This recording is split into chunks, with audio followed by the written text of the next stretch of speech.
The Devouring Oath. Evadne Corvin had spent her life avoiding the whispers, the ones that warned her never to speak the name carved into her mother's grave. But when she did, when the wind carried it through the trees, everything changed. The world shuddered.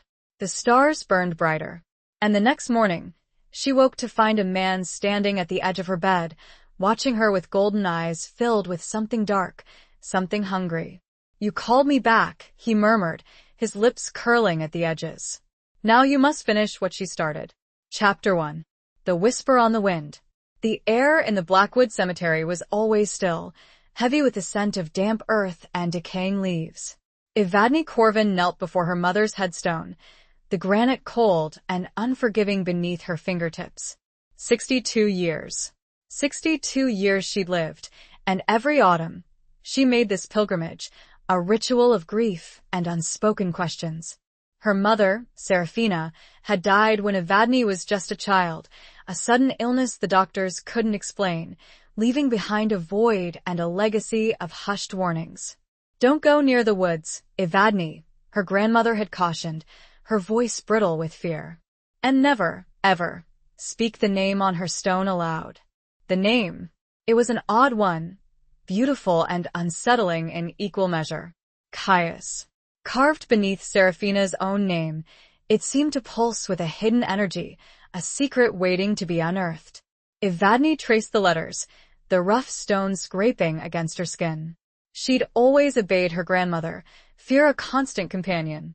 But her grandmother was gone now, and the whispers of Blackwood had grown louder, more insistent. They swirled around her, carried on the wind that rustled through the ancient oaks and pines, a chorus of voices both familiar and alien. Evadne had lived a quiet life, a life of deliberate solitude. After a failed marriage that had left her heart bruised and weary, she'd retreated to Blackwood, the small, isolated town where her mother had grown up.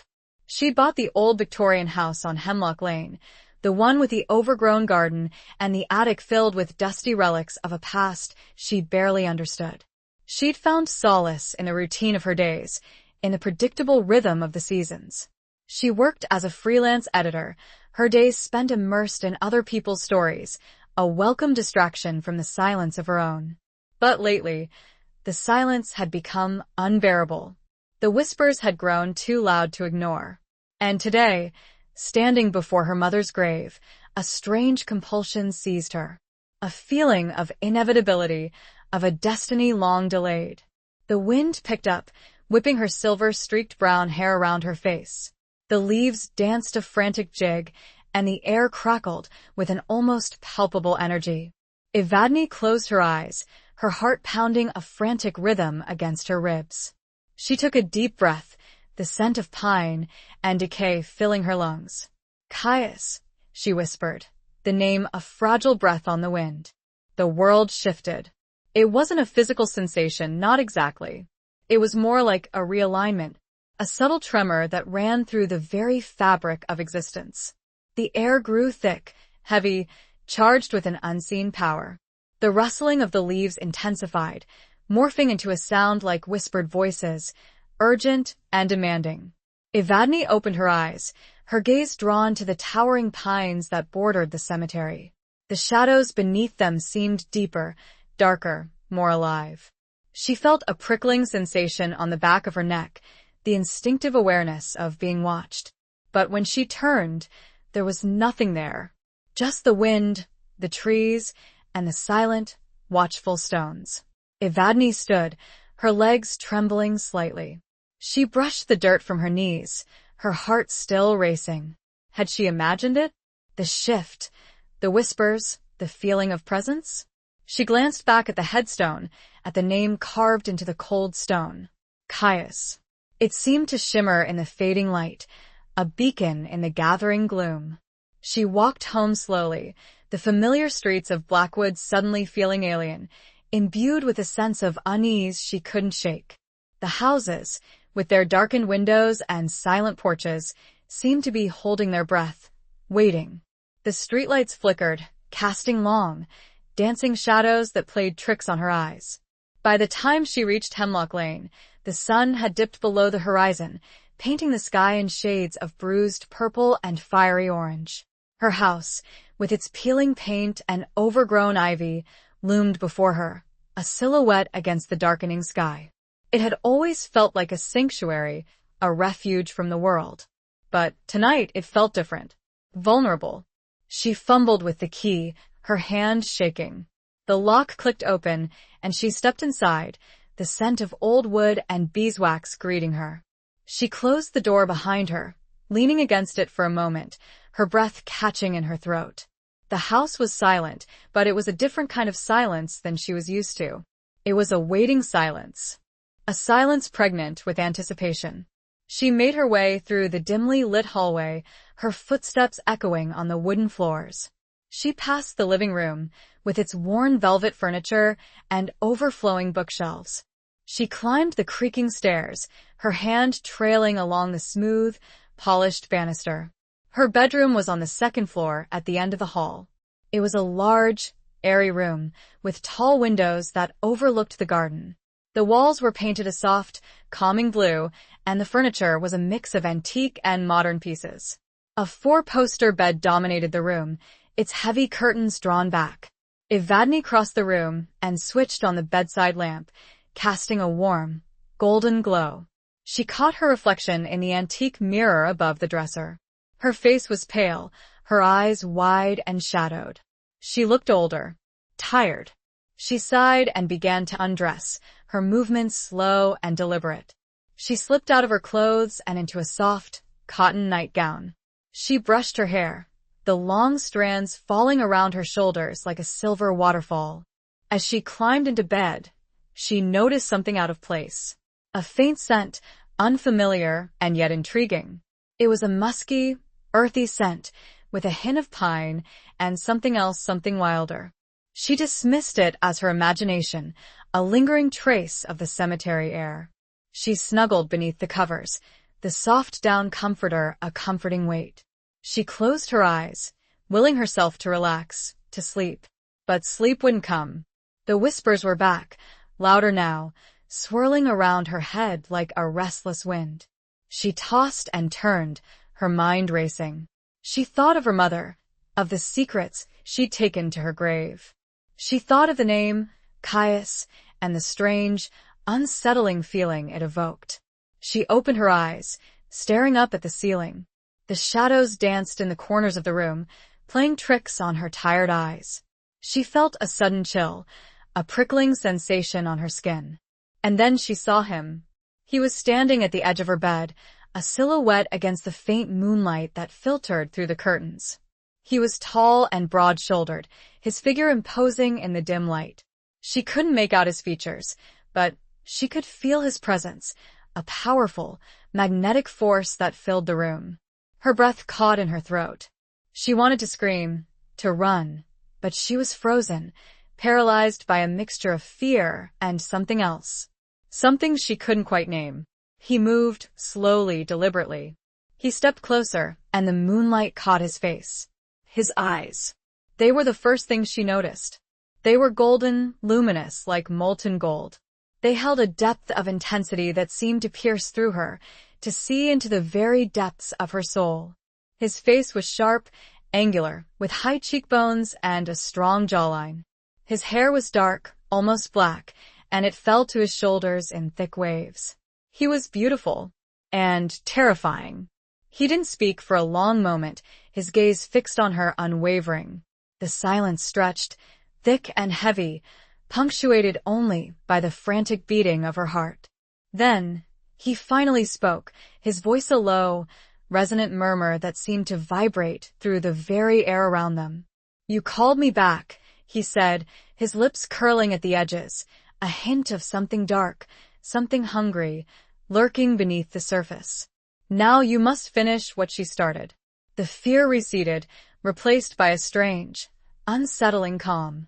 She knew, somehow, that this was not a dream. This was real, and her life, the quiet, solitary life she had so carefully constructed, was about to change forever. What, she wondered with a sudden dizzying terror, had her mother started? Chapter 2. Golden eyes in the dawn.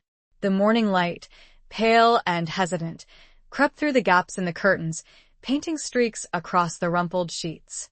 Evadne lay still, her body aching, her mind a whirlwind of confusion and lingering fear. The encounter from the night before felt both impossibly real and utterly fantastical. The man with the golden eyes, Caius.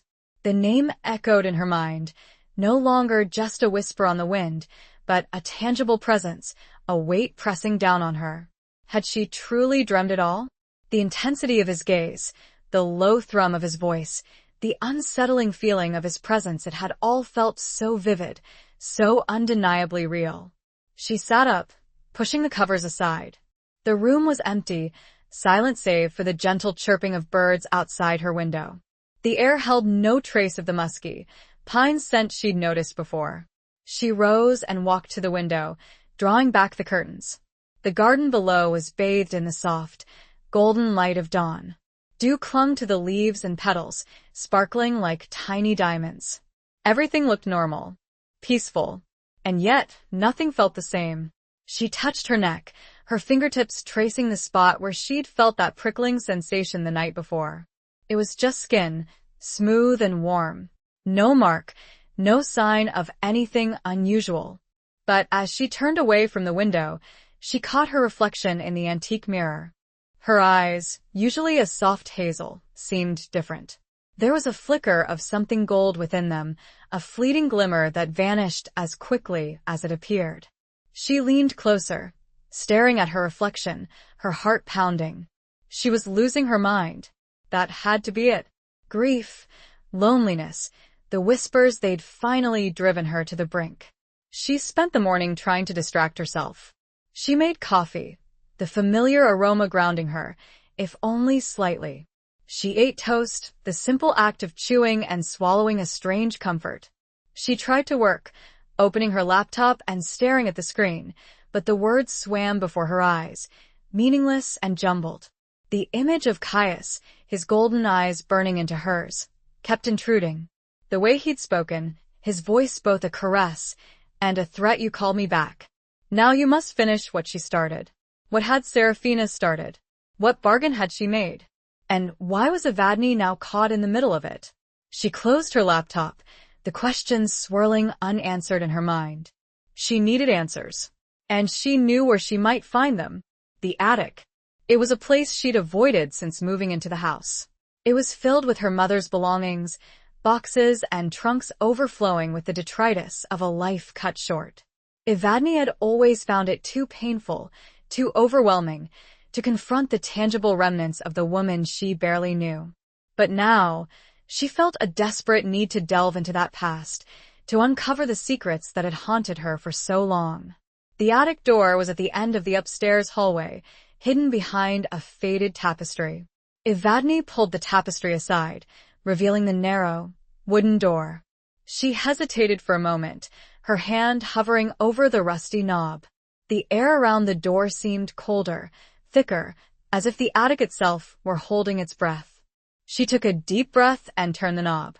The door creaked open, releasing a musty, stagnant odor, the smell of dust and decay and forgotten memories.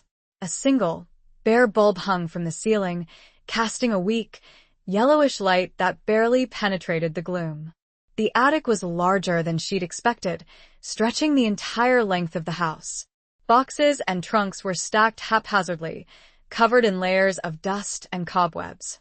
Old furniture, shrouded in white sheets, loomed like ghostly figures in the shadows.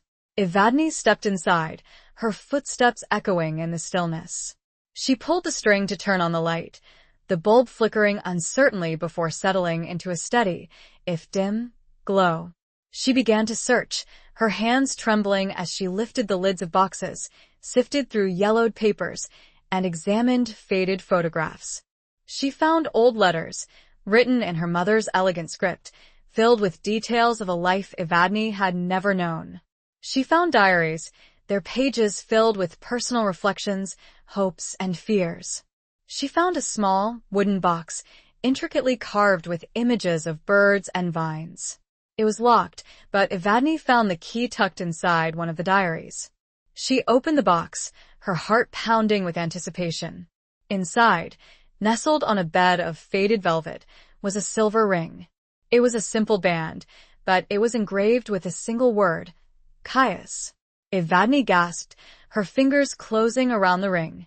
It was cold, heavy, and it seemed to pulse with a faint, almost imperceptible energy. She slipped it onto her finger, and a jolt, like a mild electric shock, ran through her. She pulled her hand back, staring at the ring. It fit perfectly, as if it had been made for her. She continued to search, her sense of urgency growing. She found more letters, more diaries, more photographs. And then, she found it. Tucked away in the back of a trunk, beneath a pile of old clothes, was a leather-bound book. It was old, very old, its pages brittle and yellowed with age. The cover was blank, but when Evadne opened it, she saw that the pages were filled with a strange, unfamiliar script. She couldn't read the words, but she recognized the symbols. They were similar to the carvings on the wooden box, the ones that depicted birds and vines. She flipped through the pages, her heart racing. There were drawings, intricate and detailed, of wolves, of trees, of the moon in its various phases. And then, she saw a drawing of a man. He was standing beneath a full moon, his head thrown back, his eyes golden. He was surrounded by wolves, their eyes glowing with the same eerie light. Beneath the drawing, there was a single word, written in the same unfamiliar script. But this time, Evadne understood it. It was a name. Caius. Suddenly, a sound from downstairs broke the silence. A crash, followed by the splintering of wood. Evadne froze, her blood turning to ice. She wasn't alone. Someone or something was in the house. And the feeling that swept over her was not just fear, but a bone-deep certainty that whatever was downstairs was connected to the book, the ring, and the man with the golden eyes. She had to get out. Now. Chapter 3. The Unfinished Bargain. Evadne slammed the leather-bound book shut, her heart hammering against her ribs like a trapped bird. The sounds from downstairs had stopped, replaced by an unnerving silence that was somehow more terrifying than the initial crash. She shoved the book into the pocket of her oversized cardigan, the leather cold against her thigh. The silver ring, still on her finger, felt heavy, a tangible reminder of the unseen forces swirling around her. She crept to the attic door, her senses on high alert. The dim light from the single bulb cast long, dancing shadows, making the familiar objects in the attic seem menacing and unfamiliar. She listened intently, straining to hear any sound from below. Nothing. She eased the door open a crack, peering out into the hallway. The tapestry she'd pulled aside earlier lay in a crumpled heap on the floor. The hallway was empty, bathed in the soft, diffused light that filtered through the stairwell window. She took a tentative step out of the attic, her bare feet silent on the wooden floor. She moved slowly, cautiously, her gaze darting from side to side. She reached the top of the stairs, her hand gripping the banister tightly. She peered down into the hallway below. The front door was ajar, swinging slightly in the gentle breeze. A large, antique mirror that had hung on the wall opposite the door lay shattered on the floor, its fragments reflecting the distorted image of the open doorway. That was the source of the crash. But what had caused it? The wind? Or something else? She descended the stairs slowly, each step creaking ominously beneath her weight. She reached the bottom of the stairs and moved towards the front door, her gaze fixed on the shattered mirror. She noticed something glinting amidst the shards of glass. A small, silver object. She knelt down and carefully picked it up. It was a single, silver wolf's tooth, attached to a thin, leather cord. It was intricately carved, with tiny runes etched into its surface. She recognized the runes. They were the same ones she'd seen in the leather-bound book, the ones that surrounded the drawing of Caius. She clutched the wolf's tooth in her hand, her mind racing. This was no accident. This was a message. A warning. She stood up and moved to the front door, pushing it open wider. She stepped out onto the porch, the cool morning air a welcome relief from the stifling atmosphere of the house. She scanned the street, her gaze searching for any sign of movement. Hemlock Lane was deserted. The houses stood silent and watchful, their windows like dark, unblinking eyes. The only sound was the gentle rustling of the leaves in the trees that lined the street. But then she saw him. He was standing across the street, beneath the shade of a large oak tree. Caius. He was dressed in dark clothing, jeans, and a leather jacket that blended seamlessly with the shadows. He was watching her, his golden eyes fixed on her with that same unnerving intensity she'd seen the night before. He didn't move, didn't speak. He just stood there, watching her. Evadne felt a surge of fear, but it was mixed with a strange sense of recognition, of inevitability. She took a step forward, her hand still clutching the wolf's tooth. She had to know. She had to understand. Who are you? She called out, her voice trembling slightly. What do you want? He smiled, a slow, deliberate curve of his lips that revealed a flash of sharp, white teeth. The smile didn't reach his eyes. They remained cold, watchful, predatory. I told you, he said, his voice a low, resonant rumble that seemed to carry on the wind. I am Caius. And you are the key. The key to what? Evadne demanded, her voice gaining strength. She was tired of the whispers, the secrets, the fear. She wanted answers. He took a step closer, emerging from the shadows of the oak tree. The sunlight glinted off his dark hair, highlighting the sharp angles of his face. He was even more striking in the daylight, his beauty both alluring and terrifying. To the bargain, he said. The one your mother made. The one she failed to complete. Evadne's mind reeled. The bargain. She remembered the words from the night before. Now you must finish what she started. What bargain? She asked, her voice barely a whisper. He moved closer still, until he was standing just a few feet away from her, on the opposite side of the street. She could feel the power radiating from him, a palpable force that made the air around him crackle with energy. A bargain for power, he said. For protection. For life itself. He paused, his gaze sweeping over her, taking in every detail. He seemed to be assessing her, weighing her. Your mother, Seraphina, was a gifted woman, he continued. She had a connection to the old ways, to the power that flows beneath the surface of this world. But she was also weak. She lacked the strength to control it. He took another step, closing the distance between them. He reached out, his hand hovering just inches from her face. She flinched, but she didn't back away. She sought my help, he said, his voice softening, becoming almost seductive. She made a pact with me, a promise. In exchange for my protection, she offered me something of great value. Evadne's heart pounded in her chest. She knew, instinctively, what he was going to say. She offered you me, she whispered, the words tasting like ash in her mouth. He smiled again, that same slow, predatory smile. Not you, he corrected, his voice a silken whisper. Not then. But your bloodline. Your inheritance. The power that flows within you. He reached out and gently touched her cheek, his fingertips tracing the line of her jaw. His touch was surprisingly gentle, but it sent a shiver down her spine. Not a shiver of fear, but something else, something she couldn't name. She failed to fulfill her end of the bargain, he continued, his voice hardening. She died before she could complete the ritual. And now the debt is due. He leaned closer, his golden eyes boring into hers. And you, Evadne Corvin, he said, his voice a low, guttural growl, are going to pay it. The silver wolf tooth, still clutched in her other hand, suddenly felt burning hot. The bargain, whatever it truly entailed, clearly wasn't finished.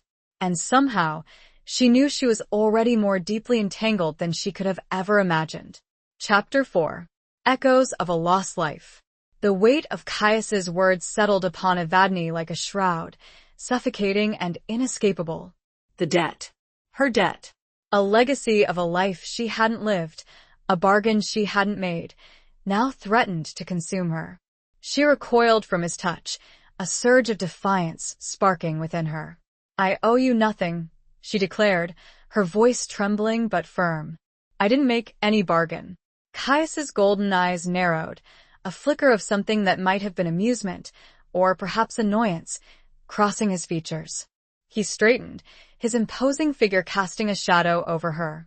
"The blood remembers," he said, his voice low and resonant. "The pact is bound to your lineage, to the Corvidi. Your mother's failure is now your burden." He gestured towards the house, towards the shattered mirror and the ajar front door.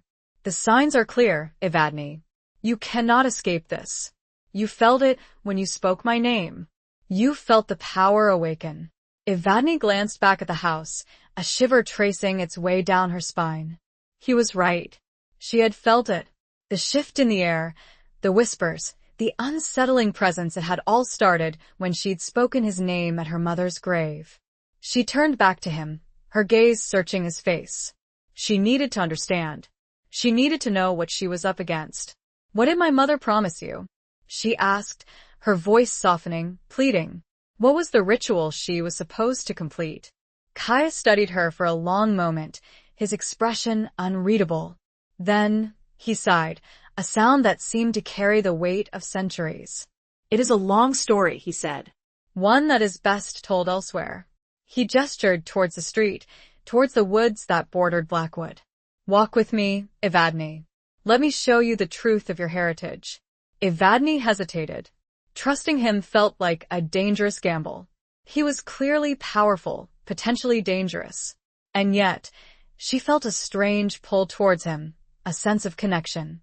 He held the key to her past, to the secrets that had haunted her for so long.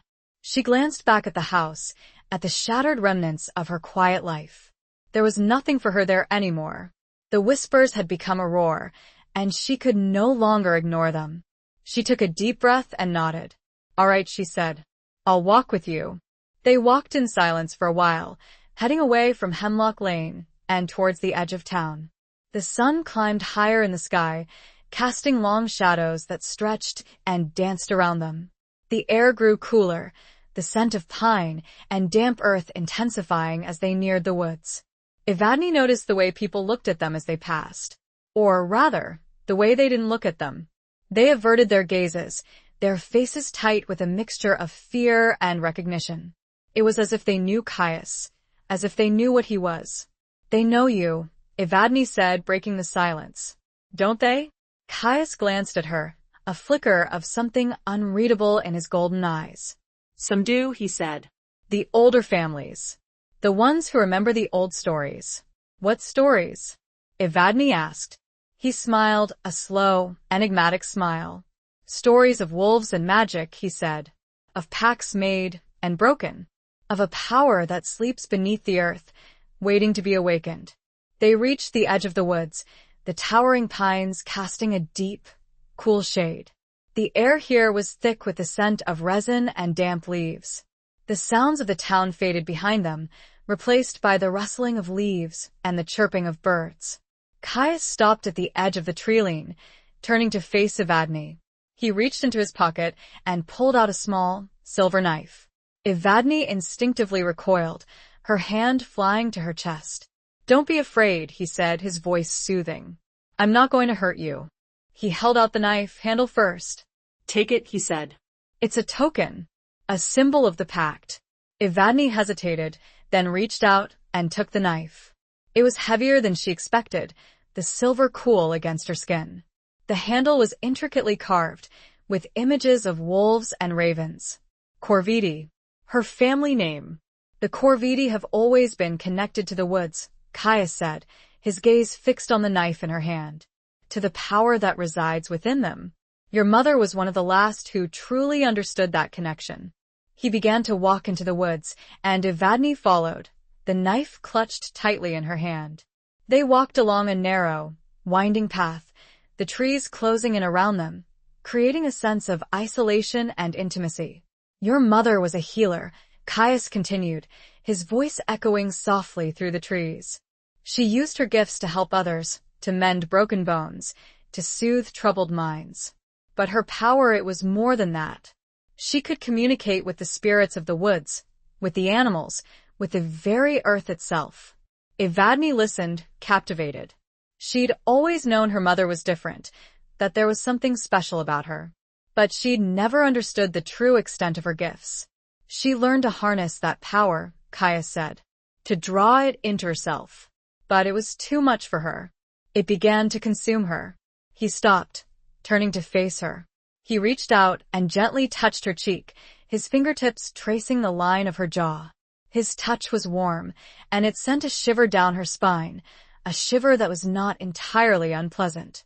He was spinning a tale, making her mother into someone almost mythical. But the ring, the tooth, the book, they pointed to a truth she could no longer deny. She came to me for help, he said, his voice a low murmur.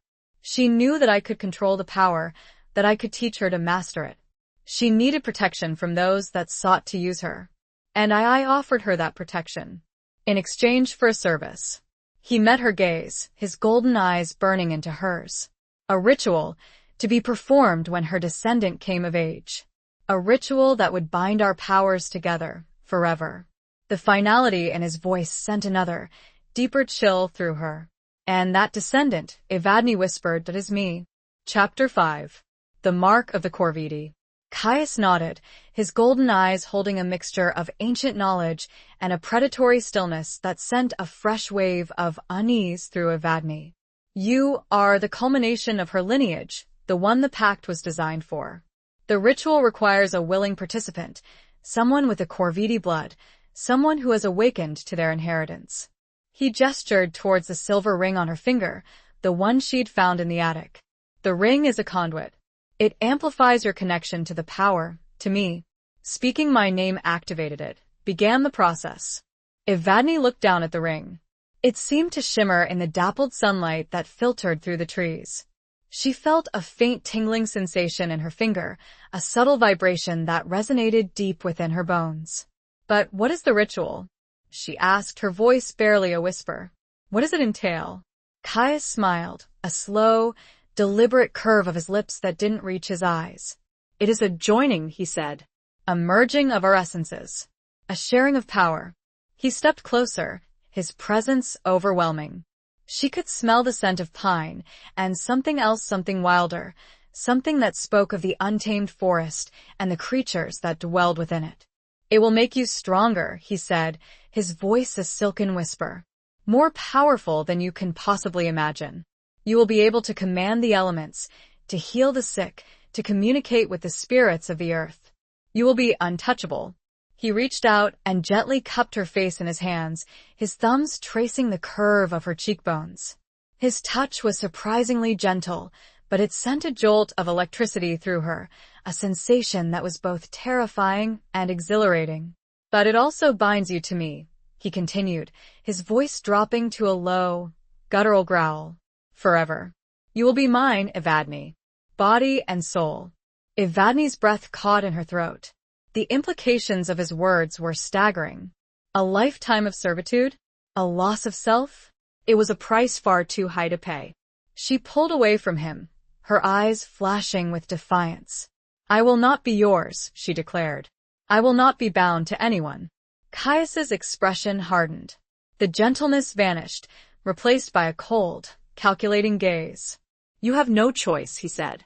The pact is already in motion. You cannot stop it. There has to be a way, Evadne insisted, her voice trembling but firm.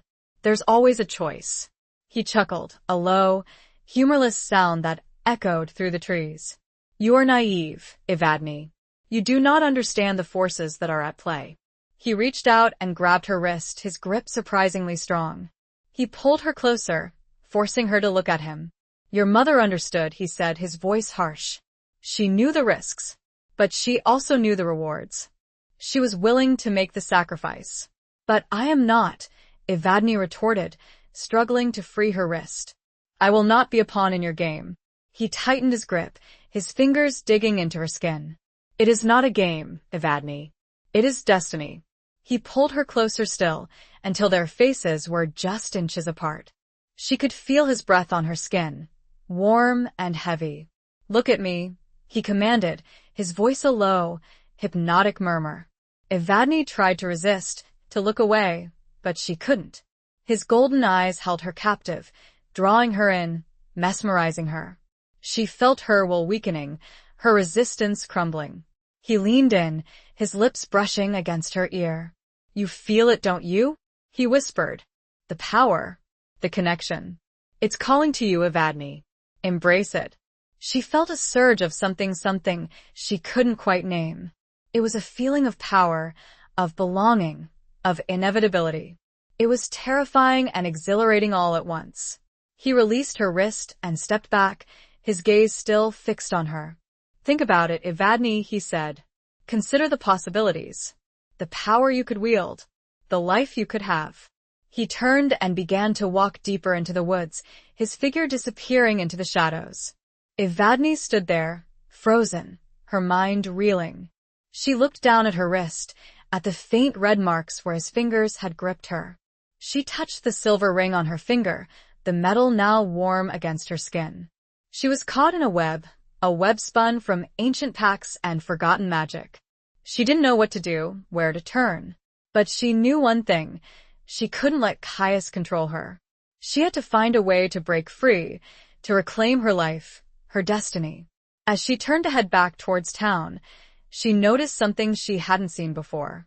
Etched into the bark of a nearby tree, barely visible beneath a layer of moss, was a symbol. A circle with a raven inside. The mark of the Corvidi. It was old, very old, but it was unmistakable. And beneath it, a single word, carved in the same ancient script as the book. Resist. The single word, a beacon of hope in the gathering darkness, spurred her forward. She wasn't alone in this. Someone somewhere had fought this before. And she would too. Chapter 6. A town shrouded in secrets. Evadne emerged from the woods, blinking in the bright sunlight. The walk back to town felt longer than the journey in, her mind a battlefield of conflicting emotions. Caius's words echoed in her head, the promise of power, the thread of binding, the inescapable destiny he claimed was hers. But alongside the fear, a flicker of defiance burned, fueled by the carved message on the tree. Resist. The town of Blackwood, usually quiet and unassuming, seemed to hold its breath as she walked through its streets. The averted gazes she'd noticed earlier were more pronounced now, tinged with a palpable fear that made her skin crawl. She felt like an outsider, a marked woman, even in the place she'd sought refuge. She needed information, a weapon against the unknown. The library. It was the only place she could think of that might hold some clue, some record of Blackwood's hidden history. The Blackwood Public Library was a small, two-story building made of gray stone, nestled between the town hall and the local bakery. It was a place Evadne had frequented often, finding solace in the quiet aisles and the scent of old books. But today, it felt different, imbued with a sense of foreboding. The librarian, Mrs. Hawthorne, a woman in her late 70s with kind eyes and a perpetually worried expression, greeted her with a hesitant smile. "Evadne, dear," she said, her voice a soft whisper. "It's good to see you." Evadne noticed the slight tremor in Mrs. Hawthorne's voice, the way her gaze flickered nervously towards the window. "Mrs. Hawthorne," Evadne said, keeping her voice low. "I need your help. I'm looking for information about Blackwood's history. The older history." Mrs. Hawthorne's eyes widened slightly, and she glanced around the library, as if checking for eavesdroppers. "What sort of information?" she asked, her voice barely audible. "Anything you have," Evadne said. "About the Corvidi family. About packs. About wolves." Mrs. Hawthorne's face paled, and she reached out, her hand trembling as she gripped the edge of the counter. "Evadne," she whispered, her voice filled with warning. "Some things are best left undisturbed. Some secrets are dangerous." "I know," Evadne said, her voice firm. "But I need to understand. My life, it depends on it." Mrs. Hawthorne studied her for a long moment, her gaze searching her face. Then, she sighed, a sound that seemed to carry the weight of generations of unspoken secrets. "There's a local history collection," she said, her voice still low. "In the basement. It's not often used." She reached beneath the counter and pulled out a small, brass key. "Take this," she said. "Go down the stairs at the back of the library. The collection is in the last room on the left." Evadne took the key, her fingers closing around it tightly. Thank you, she said. Be careful, Evadne, Mrs. Hawthorne warned, her eyes filled with concern. And don't stay down there too long. Evadne nodded and headed towards the back of the library, her heart pounding. The basement stairs were narrow and steep, descending into darkness. She switched on the light, a single, bare bulb that cast a weak, yellowish glow. The basement was cold and damp, the air thick with the smell of dust and mildew. Rows of shelves lined the walls, filled with old books, newspapers, and documents. The silence was oppressive, broken only by the occasional creak of the floorboards above. She found the room Mrs. Hawthorne had described, at the end of a long, narrow corridor. She unlocked the door, the key turning with a rusty click. The room was small and cramped, filled with dusty boxes and overflowing shelves. The air here was even thicker, heavier, as if the secrets of Blackwood had been concentrated within these four walls. Evadne began to search, her hands trembling as she sifted through the aged documents. She found old town records, census data, property deeds. She found newspaper clippings, yellowed and brittle, detailing local events from centuries past. And then she found it, tucked away in the back of a drawer. Beneath a pile of old maps was a small, leather-bound journal. It was old, very old, its pages filled with a familiar, elegant script. Her mother's handwriting. Evadne's heart skipped a beat. She opened the journal, her fingers tracing the faded ink. The first few entries were mundane, details of daily life in Blackwood, descriptions of the weather, the garden, the townspeople. But then, the entries began to change. They became more cryptic, more secretive. Serafina wrote of strange dreams, of whispers in the woods, of a growing sense of unease. She wrote of a man named Caius. Evadne's breath caught in her throat. She read on, her eyes devouring the words. Serafina described Caius as a powerful, enigmatic figure, a being who existed both within and beyond the realm of human understanding. She wrote of his offer, of the pact he proposed. She wrote of her growing fear, her doubts, her desperation. And then she wrote of her decision. She had agreed to the pact. She had made the bargain. But she had also planned to betray him. Evadne gasped, her mind reeling. Her mother hadn't been a victim. She'd been a player, a willing participant in a dangerous game. And she'd planned to cheat. The journal ended abruptly, the last few pages torn out. Evadne searched frantically for the missing pages, but they were nowhere to be found. The final entry was chilling. Tonight I meet him. Tonight I make the exchange. But I have a plan.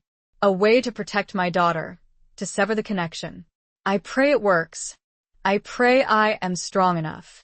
The abrupt ending, the torn pages, the sense of desperation, it all pointed to a single, horrifying conclusion. Serafina's plan had failed. A sudden noise from behind made her jump. She whirled around, her heart pounding. Standing in the doorway, silhouetted against the dim light of the corridor, was Mrs. Hawthorne. Her face was pale, her eyes wide with terror. Evadne, she whispered, her voice trembling. You have to leave. Now. He's coming. The urgency in the old woman's voice was undeniable. Evadne didn't hesitate. She grabbed the journal and fled. Chapter 7. The Scent of Pine and Blood. Evadne burst out of the library, Mrs. Hawthorne's terrified whisper, he's coming, echoing in her ears. The late afternoon sun was blinding after the dimness of the basement, and for a moment, she was disoriented, her heart hammering against her ribs.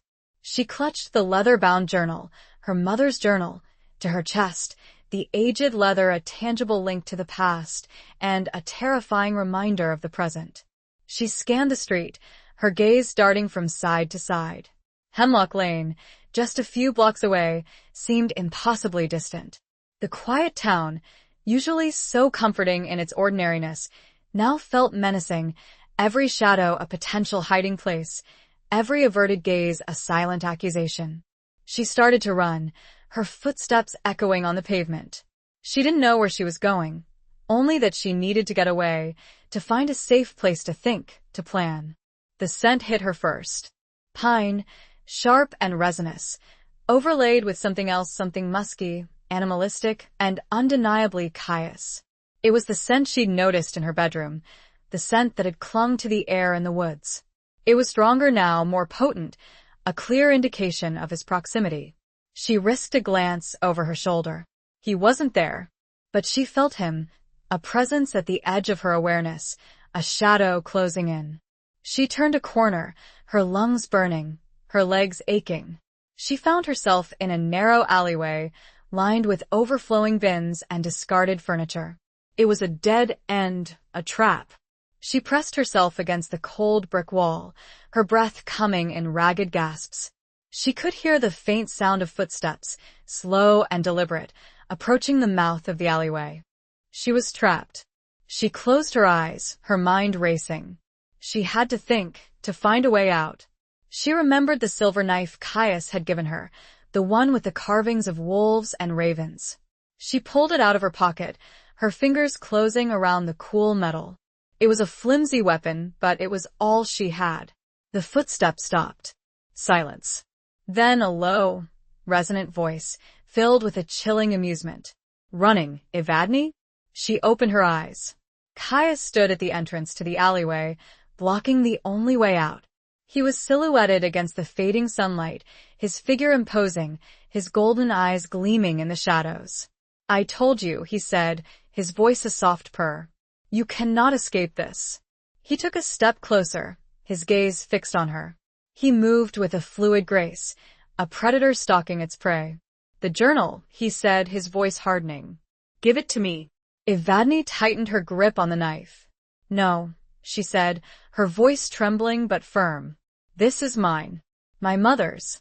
He chuckled, a low, humorless sound. Your mother's secrets are now my secrets, he said. They are part of the bargain. He took another step, closing the distance between them. She could smell the scent of him, the pine and the musk and something else.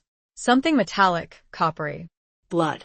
She noticed, for the first time, the dark stains on his leather jacket, the faint smears of red on his hands. Her blood turned to ice. Who had he hurt? Mrs. Hawthorne? What have you done? She whispered, her voice filled with horror. He smiled, a slow, cruel smile that revealed a flash of sharp, white teeth. Let's just say I've been collecting on old debts. He lunged, his movements lightning fast. Evadne reacted instinctively, raising the knife and slashing out at him. The blade connected, slicing through the leather of his jacket and grazing his skin. He recoiled, a hiss of pain escaping his lips. But the wound was superficial, barely a scratch. He looked at her, his golden eyes blazing with anger. You dare to defy me? He growled, his voice a low, guttural rumble. He lunged again, this time with more force. He knocked the knife from her hand, sending it skittering across the alleyway floor. He grabbed her wrist, his grip like a steel vise. You are mine, Evadne, he said, his voice a harsh whisper. Body and soul. He pulled her closer, his face just inches from hers. She could feel his breath on her skin, hot and heavy. She struggled, trying to break free, but his grip was too strong. She felt a surge of panic, of desperation. She remembered the words her mother had written in the journal. I have a plan. A way to protect my daughter. To sever the connection. The connection. The ring. Evadne looked down at her finger, at the silver ring that seemed to pulse with a faint, inner light. It was the conduit, Caius had said. The link between them. If she could break the ring, could she break the connection? She brought her other hand up, her fingers closing around the ring. She twisted, pulled, her nails digging into her skin. The ring wouldn't budge. It was as if it had become a part of her. Caius laughed, a cruel, mocking sound. It's no use, Evadne, he said. You cannot escape your destiny. He leaned in, his lips brushing against her ear. Give in, he whispered. Embrace the power. Become what you were meant to be. Evadne closed her eyes, tears streaming down her face. She was defeated. She had nowhere to run, no one to turn to. But then, she remembered something else. Something Mrs. Hawthorne had said. Don't stay down there too long. In the basement, the air was thick. It was a place of old magic, of ancient secrets. It suppressed something. And suddenly, with crystal clarity, she remembered the final, missing detail. Her grandmother, warning her about the name, Caius. She had not just said never to speak the name. She'd said never to speak the name aloud. The spoken word was the trigger. The ring was a conduit, but the spoken name was the key. She opened her eyes, her gaze meeting Caius's. A spark of defiance, of hope, flickered within her. She took a deep breath and, forming the words silently in her mind, unspoke his name. Chapter 8. Beneath a Hunter's Moon. The effect was instantaneous. Caius recoiled, his grip loosening as if he'd been burned. A strangled gasp escaped his lips, his golden eyes widening in a mixture of surprise and pain. The air around them crackled with energy, a visible distortion shimmering in the fading light. Evadne seized the opportunity, wrenching her wrist free. She stumbled back, putting some distance between them, her heart pounding like a drum. The silver ring on her finger, which had been warm, almost burning, moments before, was now cold, inert. Caius stared at her, his expression a mask of disbelief. He touched his hand to his chest, as if checking for a wound, though there was none visible. What did you do?" he stammered, his voice losing its usual resonant power, replaced by a ragged, almost human vulnerability. Evadne didn't answer. She didn't understand it fully herself, but the silent negation of his name, the unspeaking of it, had clearly disrupted the connection, weakened him in some fundamental way. The scent of pine and blood, which had been so overwhelming, was fading, replaced by the ordinary smells of the alleyway garbage, damp brick, and decay.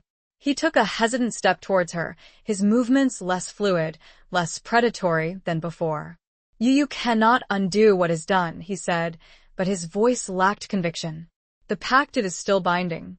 Evadne shook her head. "I don't know what the pact is, or what my mother intended," she said, her voice gaining strength. "But I know this. I will not be a part of it. I will not be yours." She turned and fled, scrambling out of the alleyway and back onto the street. She didn't look back, didn't dare to see if he was following. She ran, guided by instinct, towards the one place she felt might offer some semblance of safety: the woods. The sun had set by the time she reached the edge of Blackwood, the sky a deep indigo, dusted with the first faint stars. A full moon, large and luminous, hung low on the horizon, a hunter's moon, she realized, its stark light casting long, eerie shadows. She plunged into the woods, the familiar scent of pine and damp earth a strange comfort. She followed the path she'd walked with Caius earlier, the one that led deeper into the heart of the ancient forest. She needed to find the tree, the one with the carving, resist. It was the only clue she had, the only tangible evidence that someone else had fought against Caius, against the pact. The woods were alive with sounds: the rustling of leaves, the hooting of owls, the snapping of twigs underfoot. Every shadow seemed to move, every sound seemed to carry a threat. She clutched the journal to her chest, her only companion in the growing darkness. Finally, she found it. The ancient oak, its massive trunk gnarled and twisted, its branches reaching up towards the moon like skeletal fingers. She knelt down, her fingers tracing the carving on the bark. Resist. Beneath it, the symbol of the corvidi, the circle, the raven. She sat down beneath the tree, leaning her back against its rough bark. She opened the journal, the pages illuminated by the stark moonlight. She reread her mother's entries, searching for some hidden meaning, some clue that might help her. Serafina had written of a ritual, a way to sever the connection. But the details were missing, the crucial pages torn out. Evadne closed her eyes, her mind racing. She had to think, to remember. What had her mother said? What had Caius said? The ring. It was the conduit, the link between them. But it was also a symbol of the pact, a physical manifestation of the bargain. The name, Caius. Speaking it had awakened the power, activated the ring. Unspeaking it had weakened him, disrupted the connection. The blood. The Corvidi bloodline. the power that flowed within her ancestors. Suddenly it clicked. The ritual. It wasn't just about joining, about merging their essences. It was about blood. A blood sacrifice. Evadne's blood. She looked up at the full moon, its cold light bathing her in an eerie glow. The hunter's moon. A moon of sacrifice, of endings and beginnings. She understood now. The ritual had to be performed under the hunter's moon, at a place of power, a place connected to the Corvidi. And this tree, this ancient oak, with its mark of the Corvidi, this was the place. She knew what she had to do. She had to destroy the ring. Not just remove it, but destroy it, severing the connection completely. But how? It was silver, a strong metal. She had no tools, no fire. She looked around, her gaze searching the darkness. And then she saw it. A large, jagged rock, half buried in the earth at the base of the tree. It was crude, but it might work. She took a deep breath, steeling herself.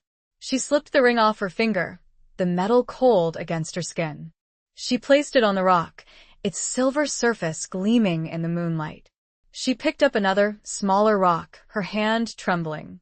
She raised it above her head, and with a cry, she brought it down on the ring, again and again, the sound echoing through the silent woods. The ring bent, then cracked, the silver shattering into pieces. And as it broke, she felt it a release, a surge of energy, a sense of freedom. The connection was severed. She was free. Or so she hoped. Chapter 9. The Price of Protection. The silence that followed the shattering of the ring was profound, absolute. The usual night sounds of the forest, the rustling leaves, the hooting owls seemed to have been muted, as if the very woods were holding their breath. Evadne sat there, amidst the fragments of silver, her hand throbbing, her chest heaving. She felt lighter, somehow, as if a great weight had been lifted from her shoulders. But the sense of relief was short-lived. A low growl, deep and guttural, echoed through the trees, shattering the stillness. It was a sound filled with rage, with pain, with a primal fury that sent a shiver of pure terror down Evadne's spine. She knew, instinctively, that it was Caius. She scrambled to her feet, her gaze darting around the moonlit woods. She couldn't see him, but she could feel him, his presence a suffocating weight in the air. The scent of pine and blood, which had faded earlier, was back, stronger than ever, mingled with the acrid scent of ozone, of raw power unleashed. She had to get away, to find somewhere to hide. But where? The town was too dangerous, and the woods were his domain. She remembered the journal, her mother's journal. Seraphina had written of a plan, a way to protect her daughter. She'd mentioned severing the connection, but there had to be more. There had to be something, some detail she'd missed. She fumbled for the journal, her fingers trembling as she flipped through the pages. The moonlight was bright, but the script was small, the ink faded.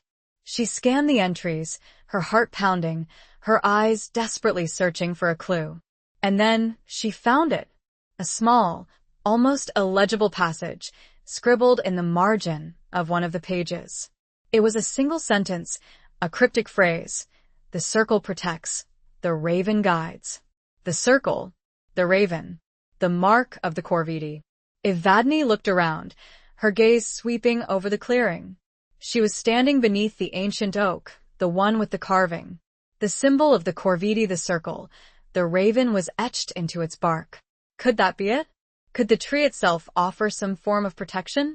She remembered the stories her grandmother had told her, whispered tales of the old ways, of the power that resided within the earth, within the trees.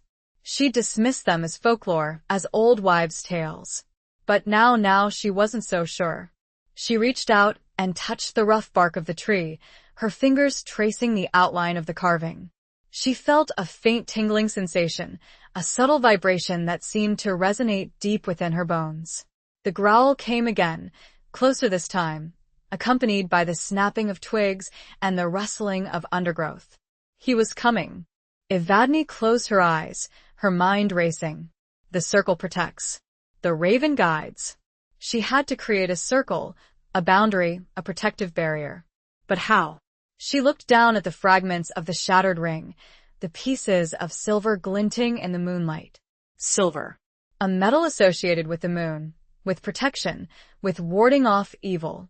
An idea sparked in her mind. It was desperate, reckless, but it was all she had. She quickly gathered the fragments of the ring, her hands shaking. She began to arrange them in a circle around the base of the tree, creating a makeshift barrier of broken silver. It wasn't much, but it was something. A symbol, a gesture of defiance, a desperate plea for protection. As she placed the last piece of silver, completing the circle, she felt a surge of energy, a wave of warmth that emanated from the tree, from the earth beneath her feet. The air around her shimmered, crackled, as if a veil had been drawn, separating her from the rest of the woods. The growling stopped. The snapping of twigs ceased. Silence descended once more, but this time, it was a different kind of silence. A protective silence. Evadne stood within the circle, her breath coming in ragged gasps. She didn't know if it would work, if the makeshift barrier would hold. But for now, she felt safe. She waited, her senses on high alert, listening for any sign of Caius. The minutes stretched into an eternity, the only sound the beating of her own heart. Then she heard it, a voice, soft and ethereal, whispering on the wind. It wasn't Caius's voice. It was different, gentler, more ancient. Daughter of the Corvidi, the voice whispered. You have shown courage. You have broken the chains.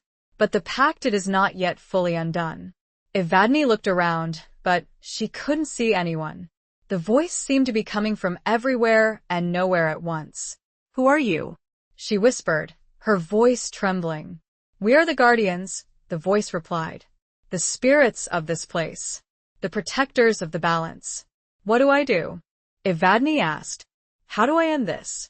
The price must be paid, the voice said. But not by you. By the one who made the bargain.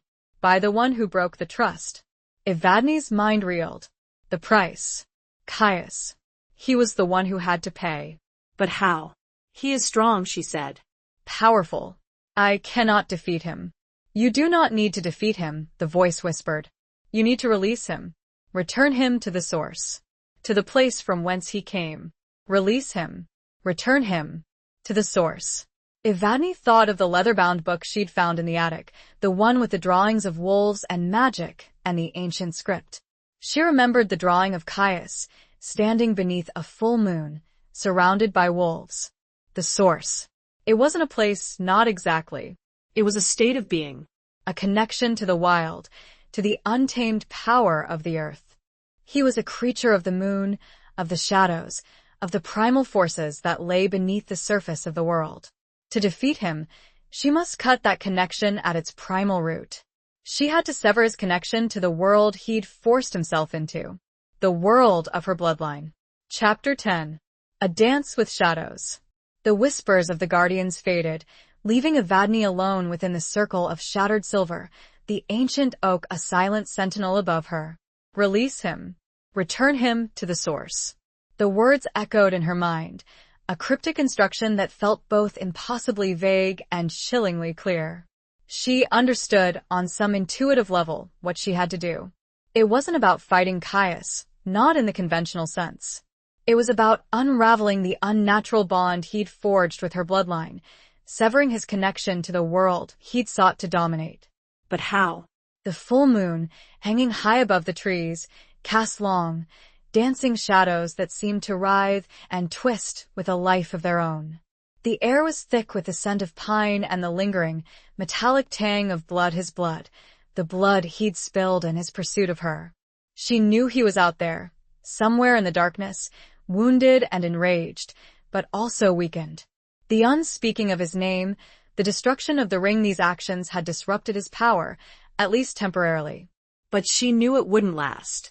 He would recover, regroup, and come for her again. She needed a plan, a way to lure him to her, to confront him on her terms, in this place of power, under the hunter's moon. She closed her eyes, focusing her mind, trying to reach out to the guardians, to the spirits of the woods.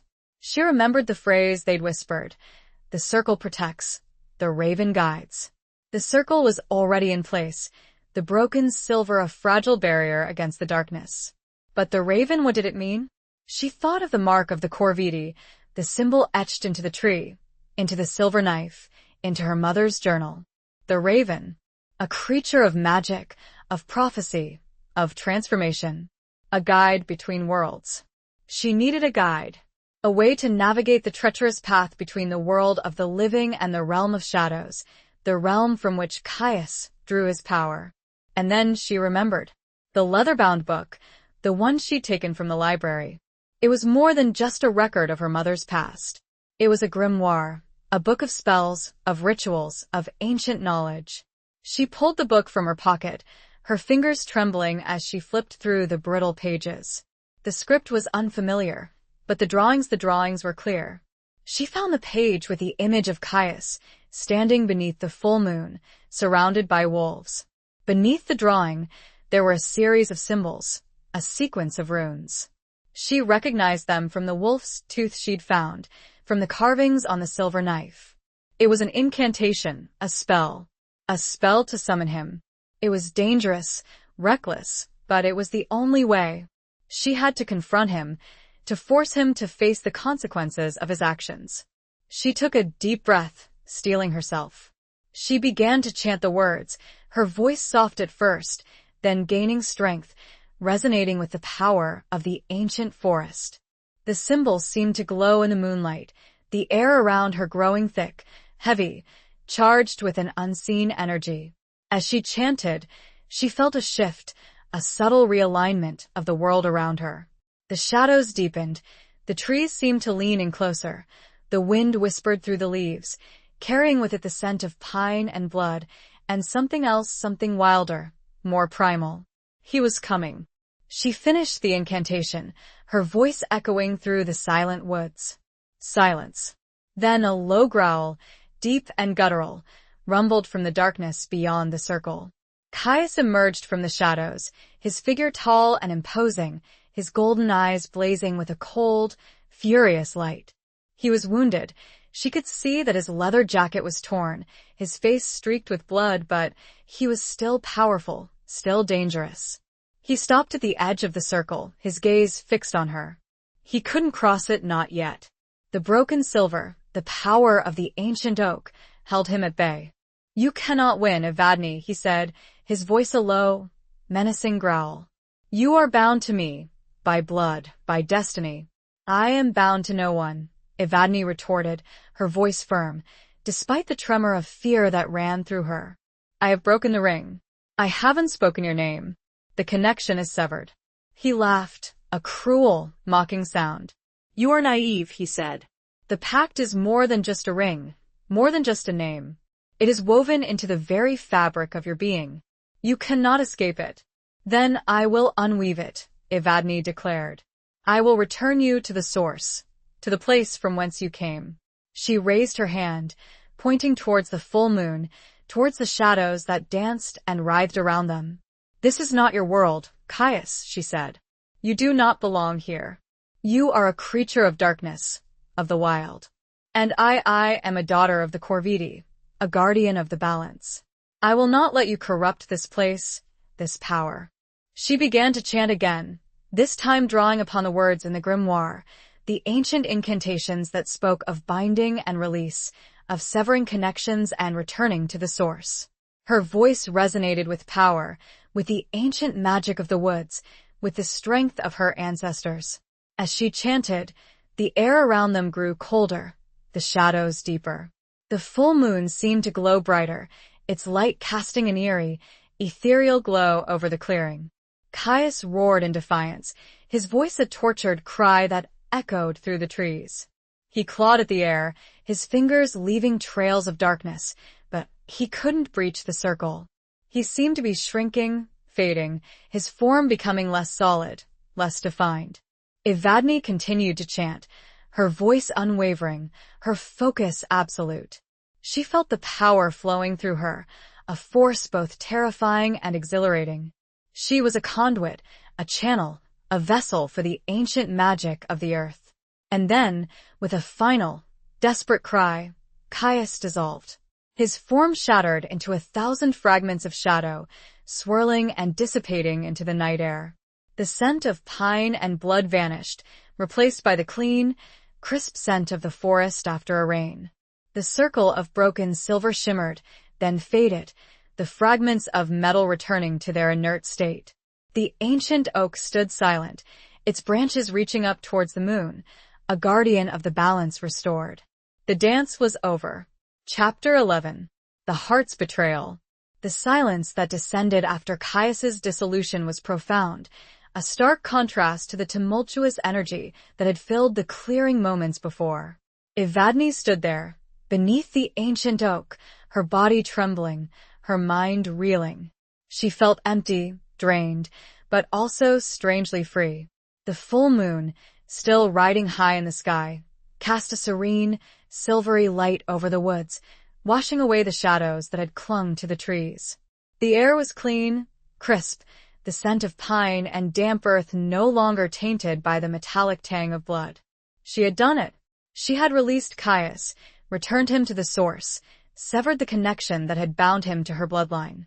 The pact, the ancient bargain, was finally undone. Or so she thought. A sound, soft and unexpected, broke the stillness. A rustling in the undergrowth, a snapping of twigs. Evadne tensed, her senses on high alert. Had she been wrong? Had Caius somehow survived?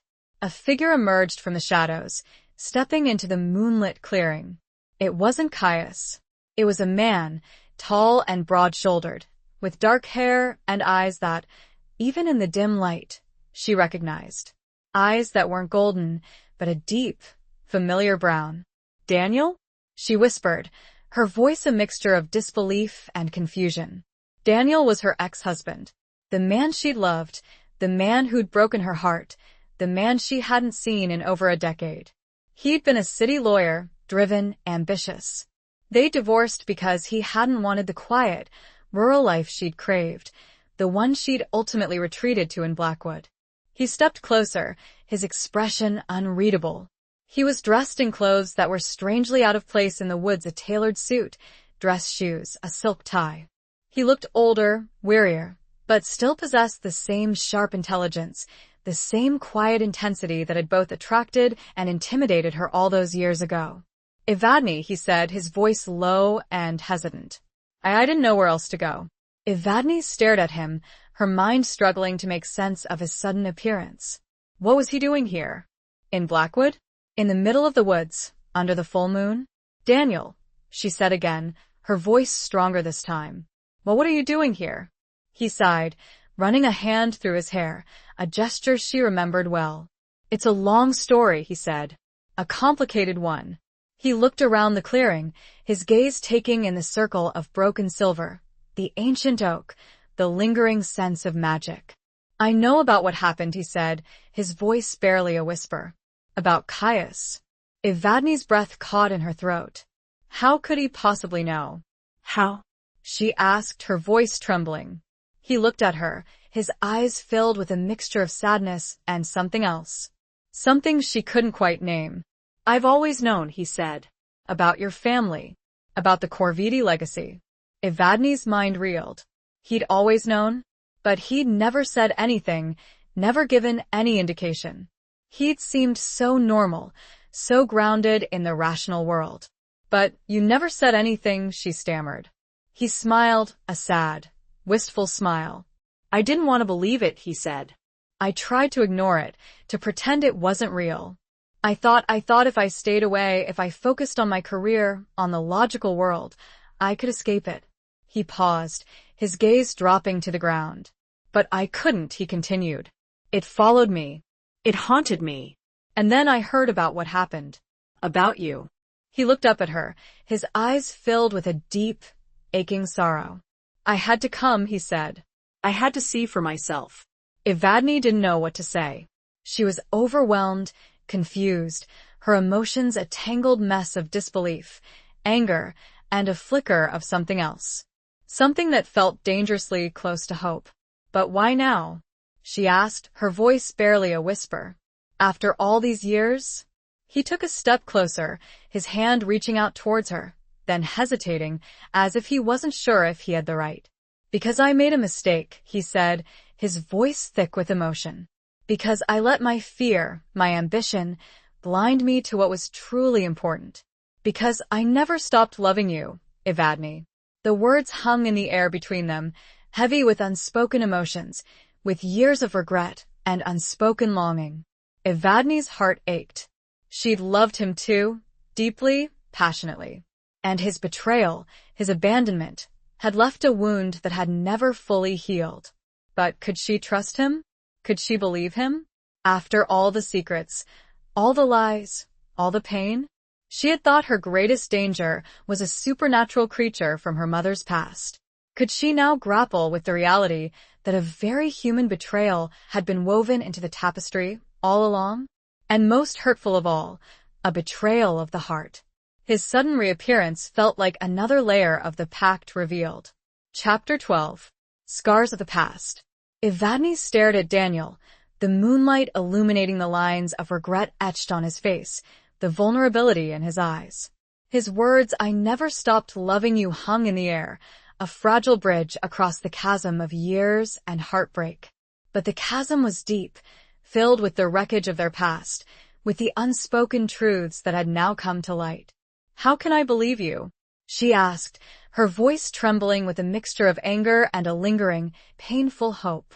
You knew about my family, about the Corvidi legacy, and you said nothing. You left me." He flinched, as if her words were physical blows. "I was afraid," he admitted, his voice raw with honesty. "Afraid of the unknown. Afraid of what it might mean for us. I was young, ambitious, foolish. I thought I could compartmentalize my life, keep the supernatural at bay. I was wrong." He stepped closer, his gaze searching her face. "I know I hurt you, Evadne. Deeply. And I'm not asking for your forgiveness. I needed to see you. To tell you the truth." "The truth?" Evadne echoed, a bitter edge to her voice. "What truth? That you lied to me for years? That you abandoned me because you couldn't handle my reality?" "The truth is," Daniel said, his voice firm, "that I was a coward. I ran away from the woman I loved, from the life we could have had, because I was afraid of something I didn't understand. And I've regretted it every single day since." He reached out and gently touched her arm, his fingers tracing the faint scars that remained from Caius's grip. "I know about Caius," he said. About the pact. About what you did. Evadne pulled away from his touch, her skin crawling. How? She demanded. "How do you know all this?" He sighed, running a hand through his hair. "My grandmother," he said. "She was like you." She knew about the old ways, about the power that flows beneath the surface of this world. She warned me about the Corvidi, about the pact. She told me to stay away. Evadne's mind reeled. His grandmother? Another layer of secrets, another hidden connection.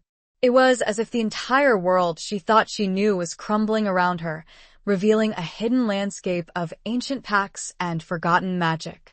The true deception had not been supernatural, but familial. "So, you listened to her," Evadne said, her voice laced with bitterness. "You obeyed her warnings. And you left me to face it alone." "I tried," Daniel said, his voice pleading. "I tried to forget, to move on. But I couldn't. And when I heard about what happened in Blackwood, I knew I couldn't stay away any longer."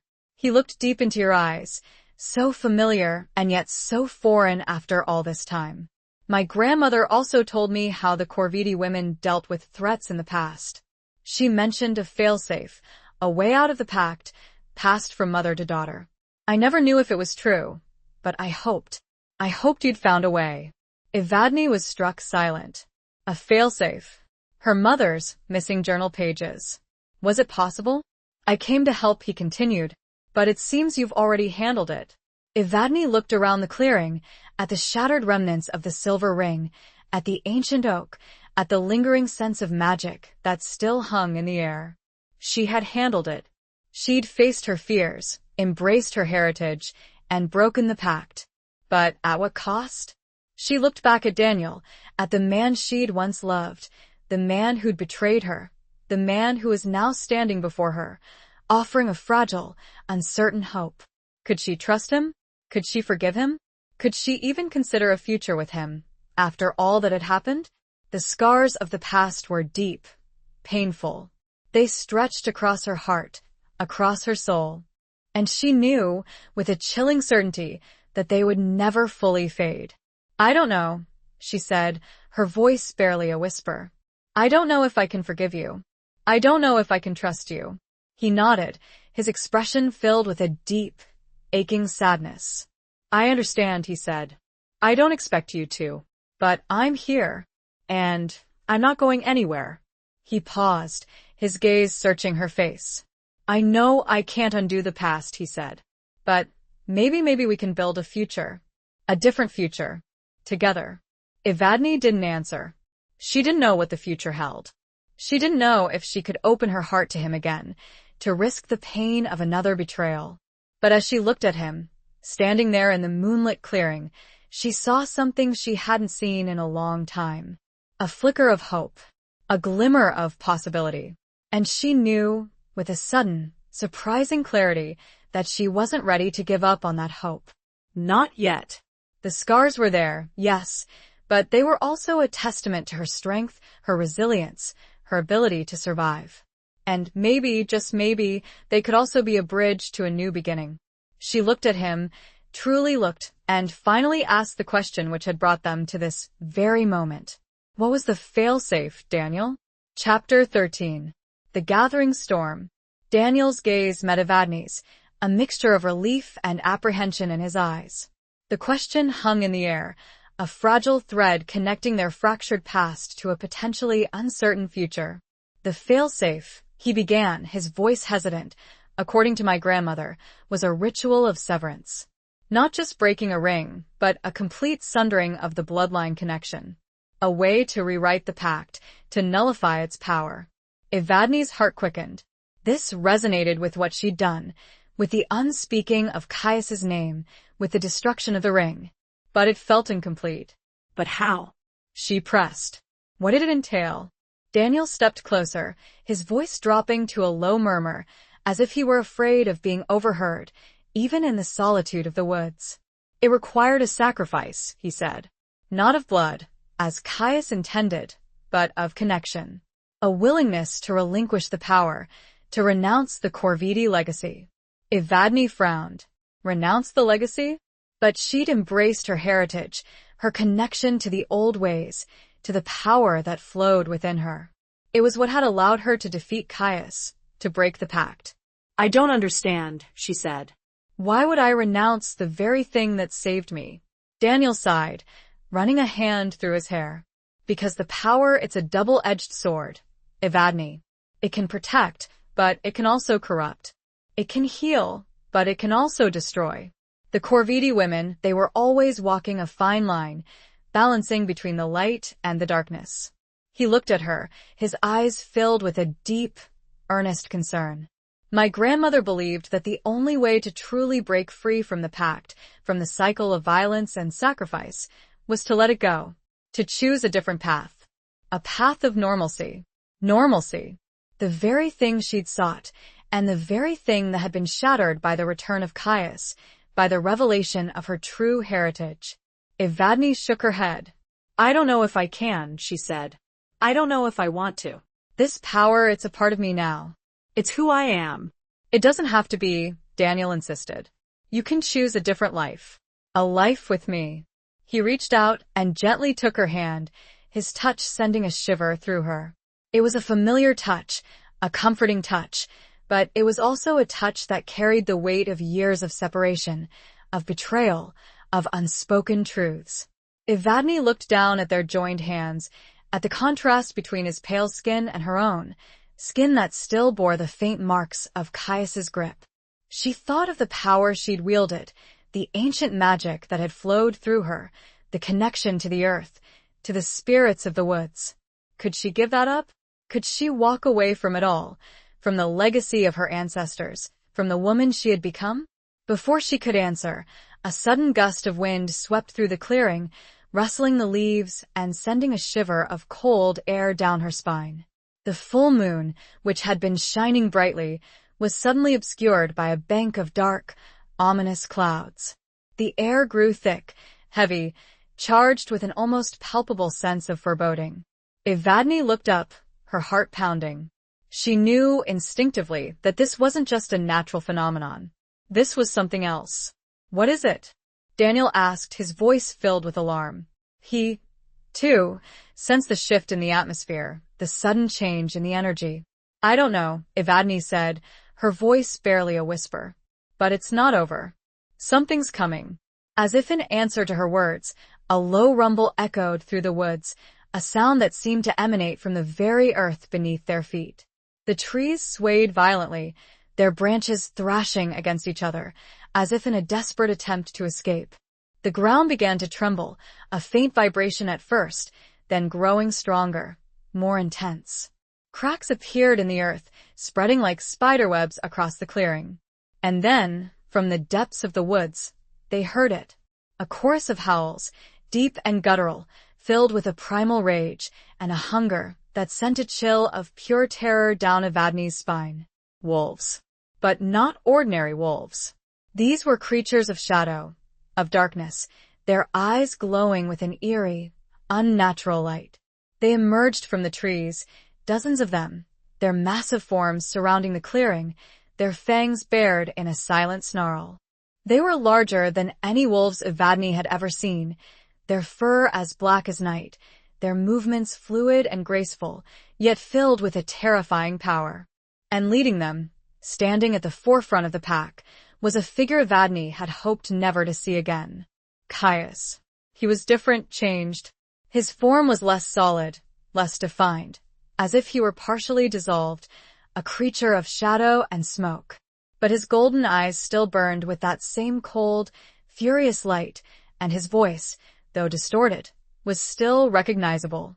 "You cannot escape your destiny, Evadne," he said, his voice a low, guttural growl that echoed through the storm-ridden woods.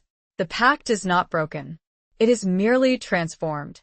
He was not whole, not complete, but the storm seemed to feed him power, rejuvenating his form. The final severance, it seemed, had not worked. Chapter 14. Whispers of Rebellion. Evadne stared at Caius, her heart pounding a frantic rhythm against her ribs. He was different. Yes, a being of shadow and smoke, his form flickering and unstable, but the cold fury in his golden eyes was unmistakable, and the threat he posed was terrifyingly real. The wolves, their eyes glowing with an unnatural light, snarled and growled, their collective presence a suffocating wave of primal power. "How?"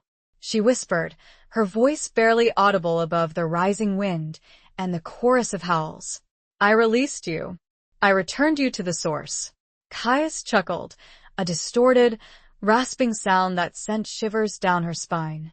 "You merely inconvenienced me," he said, his voice a low growl. "You disrupted the connection. Yes, but you did not destroy it. The pact, it is older than you know, stronger than you can comprehend. It cannot be broken by a simple ritual, by a childish act of defiance." He gestured towards the storm that raged around them, the wind whipping through the trees, the dark clouds swirling overhead. "This is my power, Evadne," he said. "The power of the wild, of the untamed.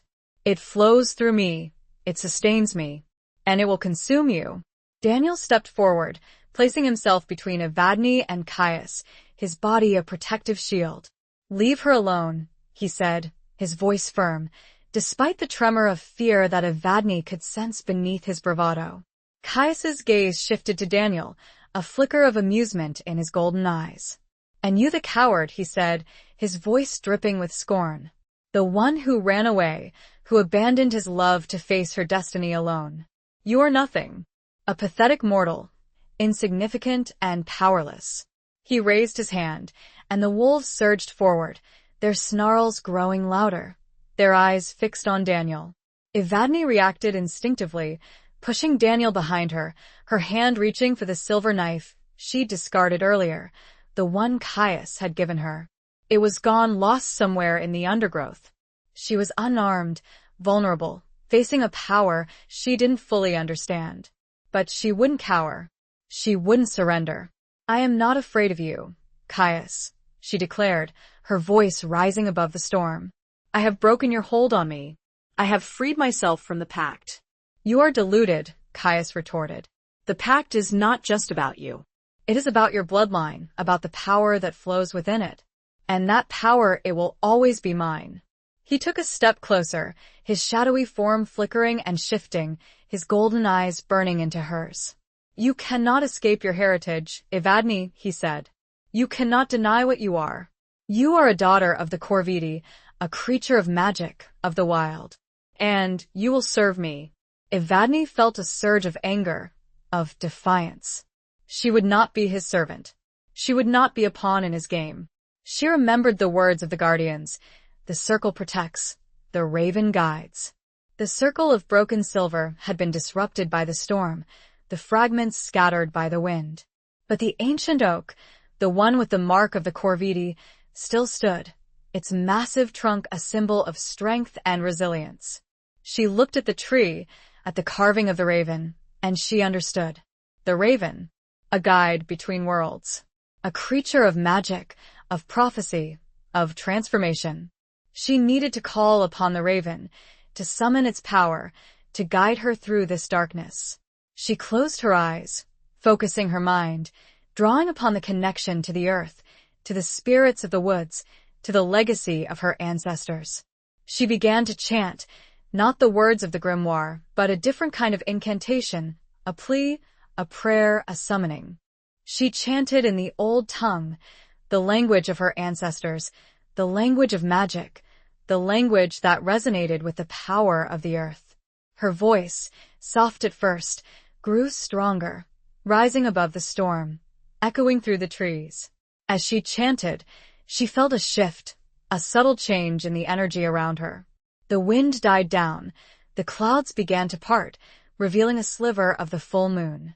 And then she saw it, a raven, large and black, its feathers shimmering in the moonlight, descended from the sky, landing on a branch of the ancient oak. It was a magnificent creature, its eyes as dark and deep as the night sky, its presence radiating a sense of ancient wisdom and power. The raven looked at her, its gaze unwavering. And then, it spoke, its voice a clear, resonant call that echoed through the clearing. Daughter of the Corvidi, it said. You have called, and I have answered. What is your will? The raven was the key. She had to use the language and the power it unlocked. And with sudden clarity, she knew what she had to ask. She had to ask the question that would rewrite the very fabric of the pact itself. Chapter 15. The Unraveling Truth. Evadne's gaze met the raven's, a spark of hope igniting within her amidst the chaos and fear. The storm had lessened, the wind now a gentle whisper, the clouds parting to reveal the full moon, casting an ethereal glow over the clearing. Caius, his shadowy form flickering with a mixture of rage and unease, watched, his golden eyes narrowed, as the wolves surrounding them growled and shifted restlessly. I seek release, Evadne said, her voice clear and strong, resonating with the power of the old tongue. Not just for myself, but for all who are bound by this twisted pact. I seek to unravel the lies, to sever the connection, to return the power to its rightful source. The raven tilted its head, its dark eyes gleaming with an ancient wisdom. The pact is a knot of many strands, it said, its voice a resonant echo of the wind, woven from ambition, betrayal, and the hunger for power. To unravel it, you must find the root, the source of the corruption. Evadne thought of her mother, Seraphina, of her ambition, her desperation, her willingness to bargain with darkness. She thought of Caius, of his insatiable hunger for power, his twisted desire to control and dominate. Caius, he is the source, she said. He is the one who twisted the pact, who corrupted it for his own selfish gain. The raven nodded. He is a vessel, a conduit, it said. But the corruption, it runs deeper. It lies within the very foundation of the bargain, within the words that were spoken, the promises that were made. The words. The promises. Evadne remembered the journal, her mother's frantic entries, the desperate attempt to protect her daughter, to sever the connection. She remembered the missing pages, the torn fragments of a plan that had failed. My mother, she tried to break the pact, Evadne said. She wrote of a plan, a way to undo the bargain. But the pages were missing. The raven spread its wings, its feathers shimmering in the moonlight. The truth is hidden, it said, but not lost. Seek the words that were unspoken, the promises that were betrayed. Find the flaw in the foundation, and the entire structure will crumble. The unspoken words, the betrayed promises, the flaw in the foundation. Evadne closed her eyes, focusing her mind, searching her memory. She remembered the conversation with Daniel, his revelation about the failsafe, the ritual of severance that required a sacrifice of connection, a renunciation of the Corvidi legacy. And then it hit her. The failsafe. It wasn't about renouncing the power. It was about reclaiming it, about redefining the terms of the bargain, about rewriting the pact itself. The original pact, the one Serafina had made with Caius, had been based on a lie, on a false promise. Caius had offered protection, power, in exchange for what? For Evadne's bloodline, for her inheritance, for her servitude. But Serafina had never intended to fulfill her end of the bargain. She'd planned to betray him, to use the pact to her own advantage, to protect her daughter. The flaw, the lie, the betrayal. That was the source of the corruption. Evadne opened her eyes, her gaze fixed on Caius. He was watching her, his shadowy form flickering with a mixture of anger and fear. He knew she was close to uncovering the truth. The pact was built on a lie, Caius, she said, her voice ringing with newfound clarity and power. You promised protection, but you sought only domination. You offered power, but you demanded servitude. You twisted the bargain, corrupted it for your own selfish gain. Caius snarled, his golden eyes blazing. You cannot change what is written, he growled. The pact is binding.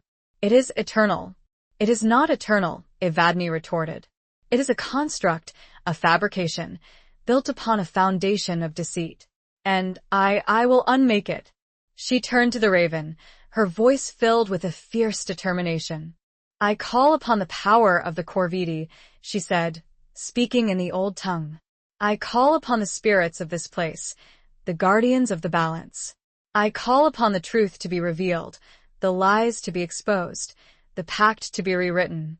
She raised her hand, pointing towards Caius, towards the shadowy form that flickered and writhed in the moonlight. I redefine the terms of the bargain, she declared, her voice echoing with the power of her ancestors. I reclaim the power that was stolen, the inheritance that was betrayed. I sever the connection, not through sacrifice, but through justice. I return the power to its rightful source, to the earth, to the spirits, to the balance that you have sought to disrupt. As she spoke, the air around her crackled with energy, the ground beneath her feet trembled. The full moon, now fully visible in the clear night sky, shone down with an intense, brilliant light. Caius screamed, a tortured, inhuman cry that echoed through the woods. His shadowy form began to unravel, to dissipate, like smoke in a strong wind. The wolves, their eyes losing their eerie glow, whined and whimpered, their forms shrinking, fading, disappearing into the shadows. The question that would rewrite the pact hung, unspoken, in the charged air between them, a silent testament to her power. What was freely given? Nothing. And so, to nothing he would return. Chapter 16. A choice between worlds. The last vestiges of Caius's shadowy form dissipated into the night, his scream fading into a whimper, then silence. The wolves, their unnatural glow extinguished, had vanished into the darkness, leaving behind an eerie stillness. The storm had passed, the full moon shining brightly in a clear, star-studded sky.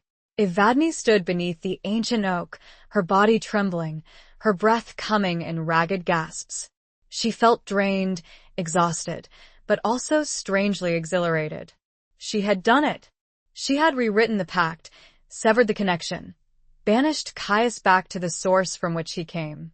The raven, perched on a branch above her, let out a single, resonant call, a sound of triumph, of affirmation. Then, with a powerful beat of its wings, it soared into the night sky, disappearing into the darkness. Daniel, who had remained silent and watchful throughout the confrontation, stepped forward, his face pale, his eyes filled with a mixture of awe and relief. "Evadne," he whispered, his voice hoarse. "You did it." Evadne nodded, a weak smile touching her lips. She looked down at her hands, at the skin that no longer bore the marks of Caius's grip. She felt different, lighter, somehow. Free, but also uncertain. The power she had wielded, the ancient magic that had flowed through her, it was still there, a subtle hum beneath her skin, a connection to the earth, to the spirits of the woods. She had reclaimed her heritage, redefined the pact, but she hadn't renounced the power itself. And now, she faced a choice. She could embrace that power, continue to walk the path of her ancestors, become a guardian of the balance, a protector of the old ways. Or she could turn away from it, seek a life of normalcy, a life free from the shadows and the secrets that had haunted her for so long. A life with Daniel.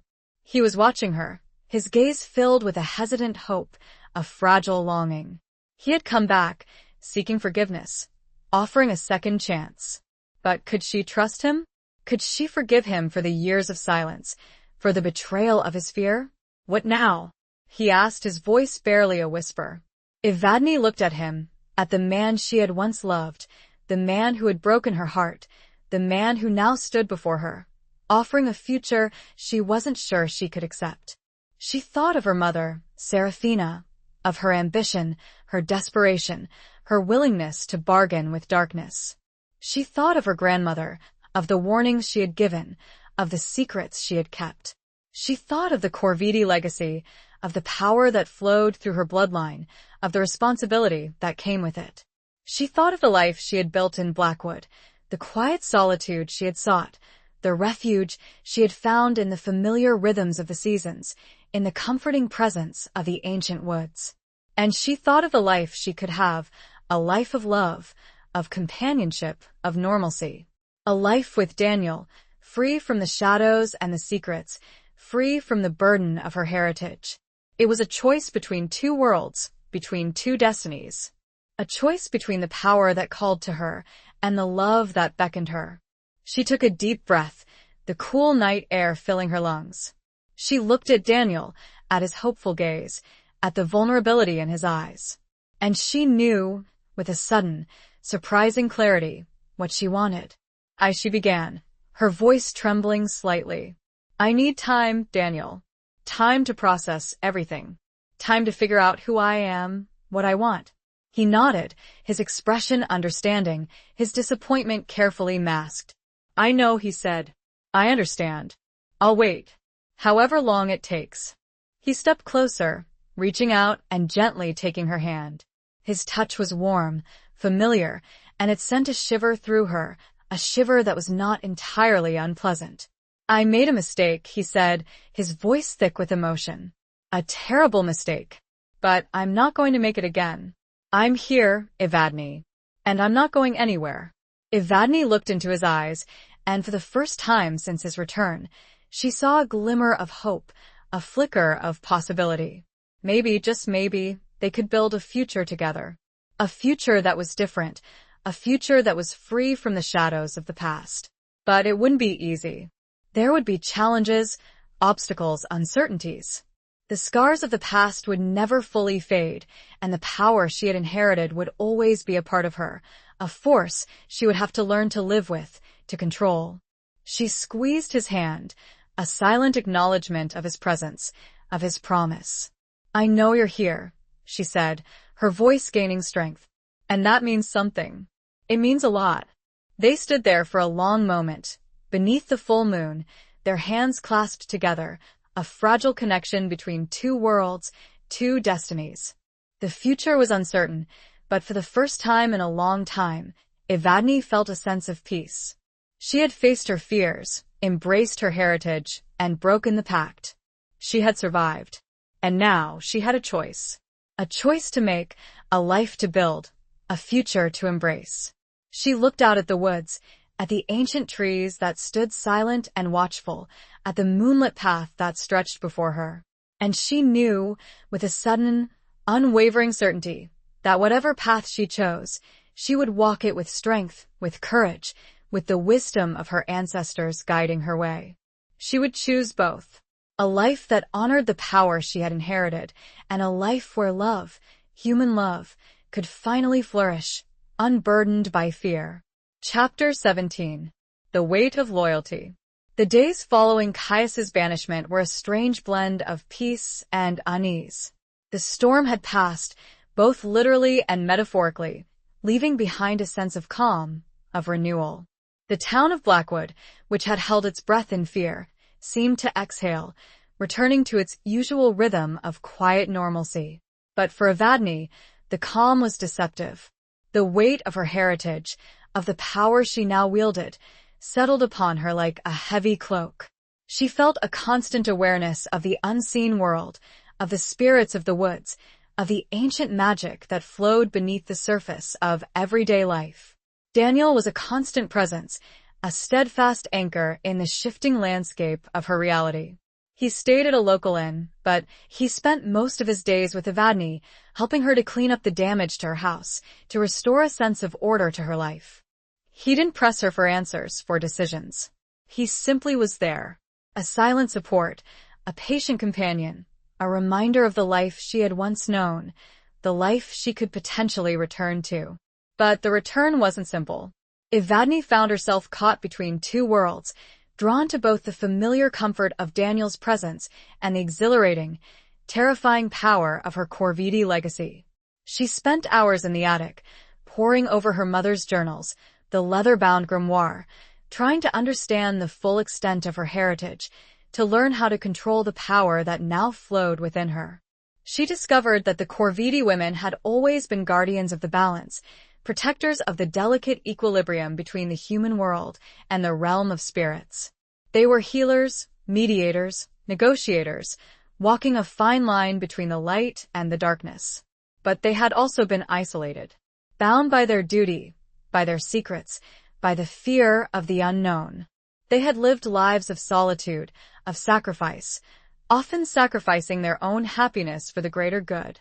Evadne didn't want that. She didn't want to be isolated, to be alone. She wanted love, companionship, connection.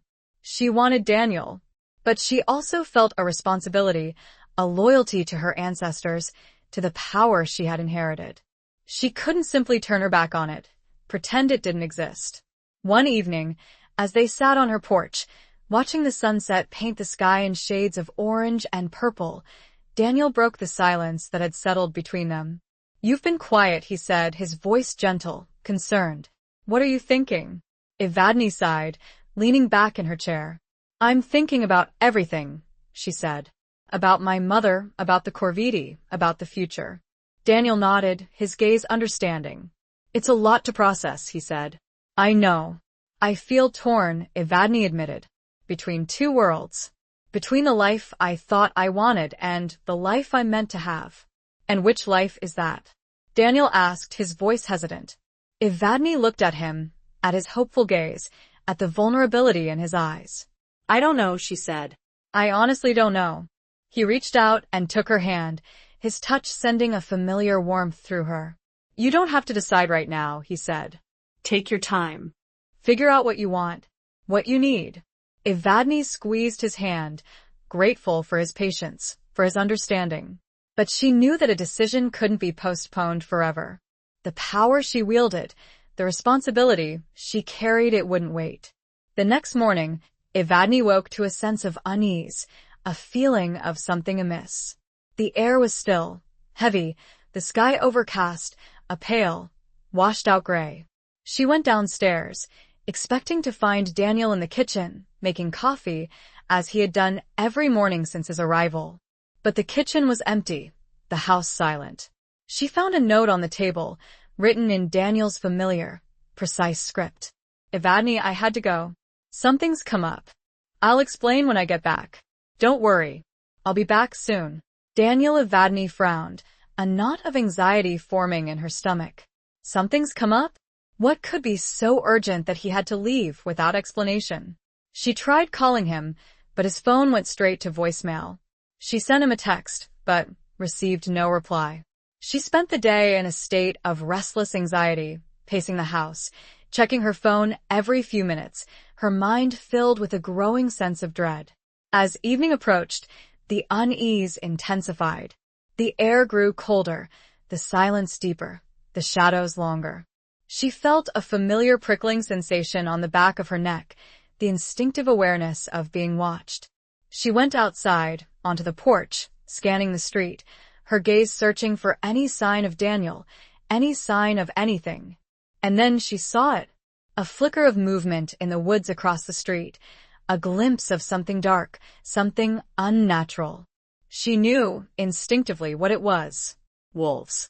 But not the shadowy, ethereal creatures she'd faced before. These were different. Larger, more solid, their eyes glowing with a familiar, golden light.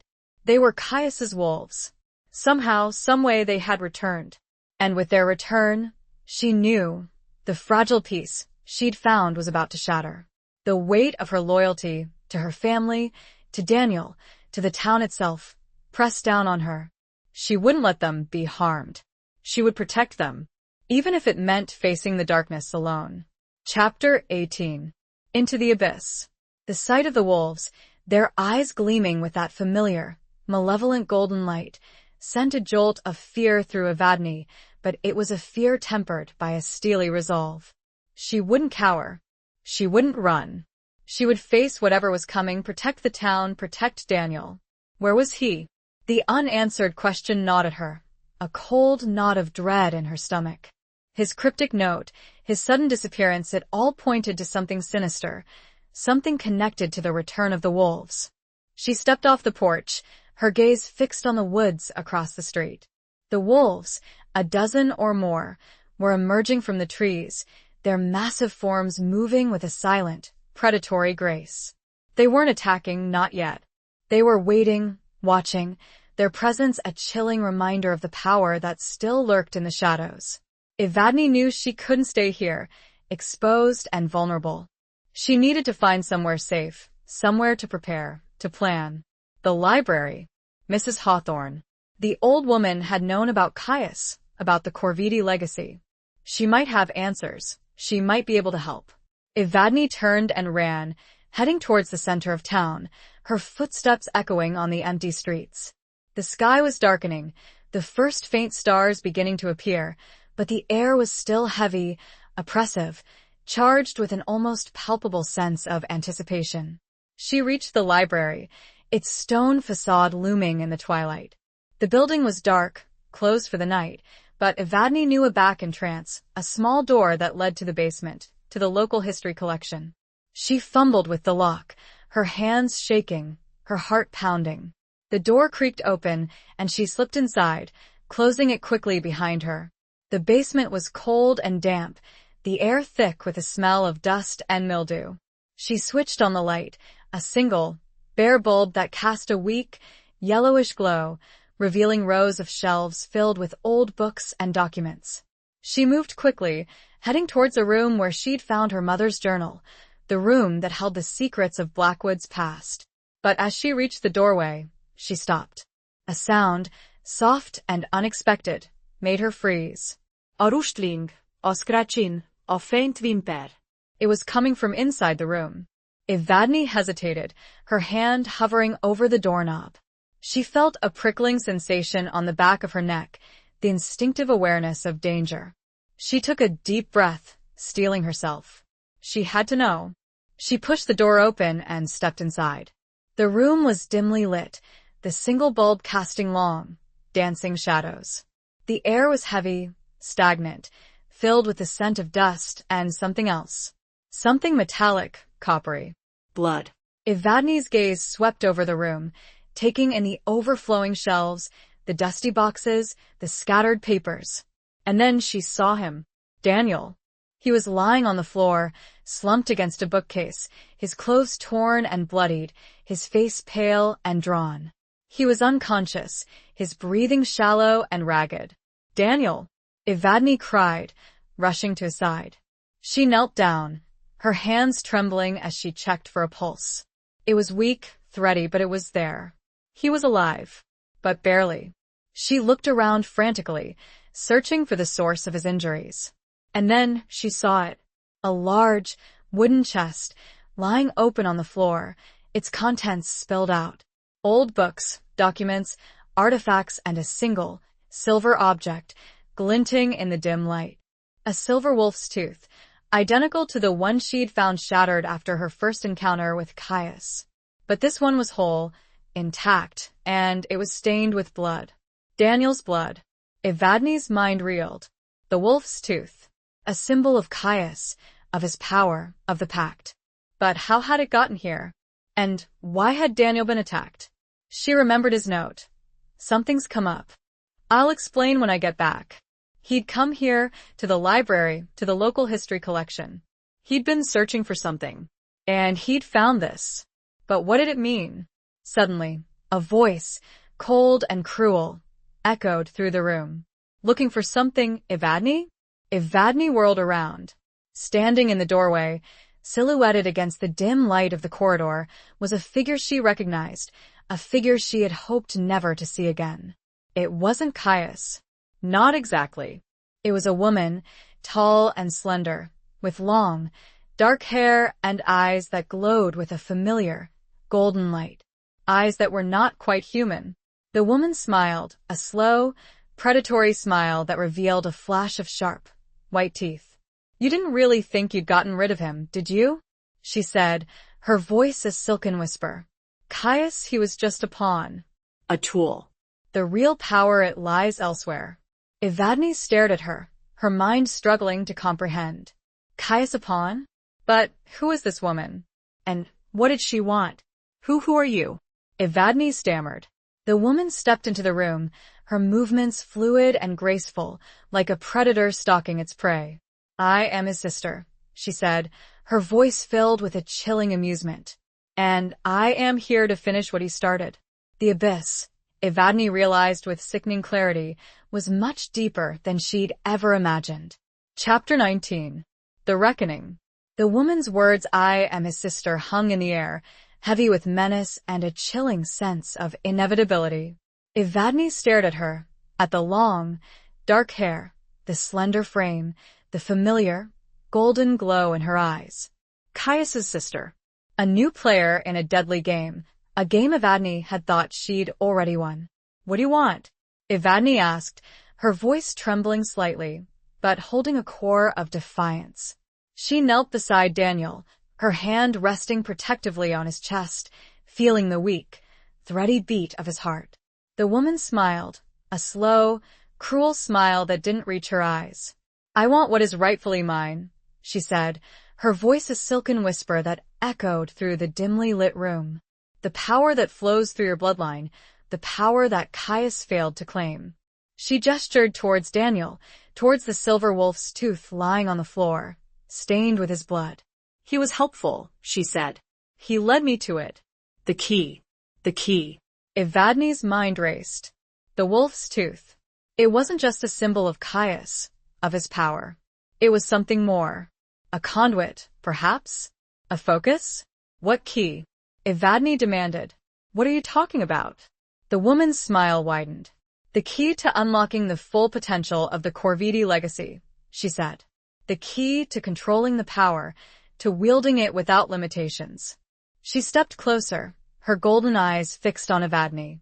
Caius was weak, she said, her voice dripping with scorn. He was blinded by his ambition, by his desire for personal gain. He didn't understand the true nature of the power, the true purpose of the pact. And you do? Evadne challenged, her voice rising in anger. You think you can just take what you want? You think you can control this power? I don't think, the woman retorted, her voice hardening. I know. I have studied the old ways, I have learned the secrets, I have prepared myself for this reckoning. She raised her hand, and the air around her shimmered, crackled with an almost palpable energy. The single light bulb flickered, then died, plunging the room into near darkness, the only illumination coming from the faint glow of the woman's eyes. Evadne felt a surge of fear, but it was mixed with a fierce determination. She wouldn't let this woman win. She wouldn't let her take Daniel, take her heritage, take the power that was rightfully hers. She remembered the words of the raven. The circle protects, the raven guides. She remembered the lesson she had learned. What was freely given? Nothing. The pact was void, broken by lies and manipulation. She looked around. She was not in a place to make a circle, but she was in a place full of knowledge. Knowledge was power. She had used the name of Caius against him. She could do the same. "What's your name?" she asked, her voice ringing clear. The request made her opponent falter. "My name is of no consequence. It is everything. It is the essence of who you are in the terms of the old magic. You want the power and the price of the Corvidi? Then you must follow the rules." The woman hesitated for an instant, so small, but important. Evadne knew she was right. With visible effort, the woman spoke. "My name is Lyra." Evadne nodded and spoke, the words clear in the dim room. "Lyra, I know your name, and I know the rules of the pact you seek. You are not of the Corvidi bloodline. You have no claim." Lyra, her name now a tool against her, hissed, a sound of pure rage. "The pact is not about blood. It's about power, and I will have it." She lunged, her movements lightning fast, her hands reaching for Evadne. Evadne reacted instinctively, drawing upon the power that flowed within her, the power of her ancestors, the power of the earth. She raised her hand, and a wave of energy surged forth, throwing Lyra back against the wall. Lyra slammed into the bookcase, a shower of old books and documents raining down around her. She struggled to her feet, her golden eyes blazing with fury. "You cannot defeat me, Evadne," she growled. "I am stronger than you. I am more powerful than you can possibly imagine." "Perhaps," Evadne said, her voice steady, her gaze unwavering. "But you are not of this place. You do not understand the balance. You seek only to control, to dominate. And that is your weakness." She turned her attention back to Daniel. She knew the most important thing she could do now was to ensure that he was safe. She had to heal him. She placed her hands on his wounds, channeling the power that flowed through her, focusing her will, her intention, on mending his injuries, on restoring his life force. She felt the energy flow from her into him, a warm, healing light that spread through his body. She saw the color return to his face, felt his breathing grow stronger, his pulse steadier. Lyra watched, her expression a mixture of rage and disbelief. What are you doing?" she stammered. "I am protecting what is mine," Evadne said, her voice filled with a newfound strength, a newfound confidence. "My family, my friends, my home, my heritage." She stood up, facing Lyra, her eyes glowing with a power that was not borrowed, not stolen, but truly her own. "You cannot have what is not yours, Lyra," she said. "The power of the Corvidi, it is not for you. It is for those who understand the balance, who respect the earth, who protect the innocent. It is for those who love." She raised her hand again, and this time, the power that surged forth was even stronger, more focused, more pure. Lyra screamed, a tortured, inhuman cry that echoed through the room. Her form began to flicker, to distort, to dissolve. She was being unmade, undone, returned to the nothingness from which she came. And then, with a final, desperate shriek, she was gone. The room was silent, the air still, the darkness broken only by the faint light that filtered in from the corridor. Evadne stood there, trembling, exhausted, but victorious. She had faced her fears, embraced her heritage, and defeated the darkness, not through brute force, but through understanding, through compassion, through love. The reckoning was over. Chapter 20.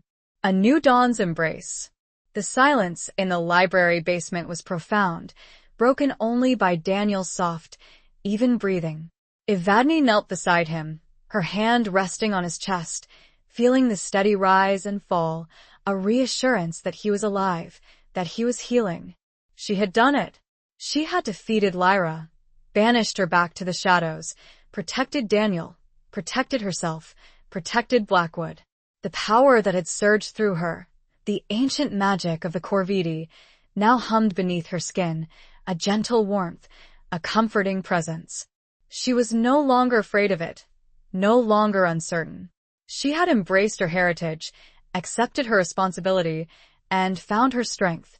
Daniel stirred, his eyelids fluttering open. He looked at her, his gaze confused, disoriented. "Evadne?" he whispered, his voice hoarse. "What would happen?" Evadne smiled, a wave of relief washing over her. "It's all right," she said, her voice soothing. "You're safe. It's over." He struggled to sit up, his body still weak, his movements hesitant. Evadne helped him, supporting his weight, guiding him to a nearby chair. "The woman," he said, his brow furrowed. "The wolves gone," Evadne said, her voice firm. "They're gone. It's over." He looked at her, his gaze searching her face, his eyes filled with a mixture of awe and something else. Something that looked like love. "You saved me," he said, his voice thick with emotion. "You saved us all." Evadne nodded, a lump forming in her throat. She had saved him, yes. But she had also saved herself. She had found her strength, her purpose, her place. They sat there for a long moment, in the silence of the basement, their hands clasped together, a fragile connection in the aftermath of the storm. "What now?" Daniel asked, his voice barely a whisper. Evadne looked at him, at his hopeful gaze, at the vulnerability in his eyes. She thought of the choice she had faced, the choice between two worlds, between two destinies. She thought of the Corvidi legacy, of the power she had inherited, of the responsibility that came with it. She thought of the life she had built in Blackwood, of the peace she had found in the quiet solitude, of the connection she felt to the earth, to the spirits of the woods. And she thought of Daniel, of his love, his loyalty, his willingness to stand by her, to face the darkness with her. She knew, with a certainty that settled deep within her bones, that she didn't have to choose. She could have both. She could embrace her heritage, wield her power, and have love, companionship, connection. She could build a life that honored both worlds, that balanced the light and the darkness, that embraced the past and welcomed the future. "Now," she said, her voice strong and clear, "we rebuild. We heal. We move forward. Together." Daniel smiled, a genuine, heartfelt smile that reached his eyes, chasing away the shadows that had lingered there. He squeezed her hand, his touch sending a wave of warmth through her. "Together," he echoed, his voice filled with hope, with promise. They left the library, stepping out into the cool night air. The full moon, still shining brightly in the clear sky, cast a silvery glow over the town, illuminating the streets, the houses, the familiar landscape that had been threatened, but now stood strong, renewed. They walked hand in hand, towards Evadne's house, towards Hemlock Lane, towards the home that had become a sanctuary, a refuge, a place of both darkness and light, of both fear and love.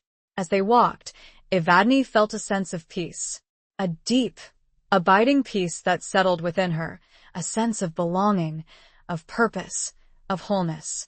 She had faced her demons, embraced her heritage, and found her strength. She had learned that power without love was empty, that love without power was vulnerable, that true strength lay in the balance, in the integration of both. She had learned that the past, with its scars and its secrets, could not be erased, but it could be transformed. It could be a source of wisdom, of strength, of resilience. She had learned that the future was not predetermined, that it was not a fixed path, but a series of choices, a tapestry woven from the threads of destiny and free will. And she knew, with a certainty that resonated deep within her soul, that she was ready to face that future, to embrace that choice, to weave that tapestry. With Daniel by her side. As they reached her house, the porch light casting a warm, welcoming glow, Evadne turned to Daniel, her eyes meeting his. "I love you," she said, the words simple, but profound, carrying the weight of years of unspoken longing, of rediscovered hope. Daniel smiled, his eyes shining with tears. I love you too, Evadne, he said, his voice thick with emotion. Always have, always will. He leaned in and kissed her, a kiss that was gentle, tender, filled with the promise of a new beginning, of a future filled with love, with light, with the embrace of a new dawn. The final confrontation was over. The journey, their real journey, was just beginning. Epilogue. The years that followed were a tapestry woven with threads of joy and sorrow, of challenge and triumph, of the mundane and the magical. Evadne and Daniel rebuilt their lives, their relationship, their home, brick by brick, memory by memory, love by love. The house on Hemlock Lane became a sanctuary, not just for them, but for others who sought refuge, guidance, healing. Evadne, embracing her Corvidi heritage, became a beacon of light in Blackwood, a wise woman, a healer, a mediator between the human world and the realm of spirits. She didn't hide her power, but she wielded it with wisdom, with compassion, with a deep understanding of the delicate balance between the light and the darkness.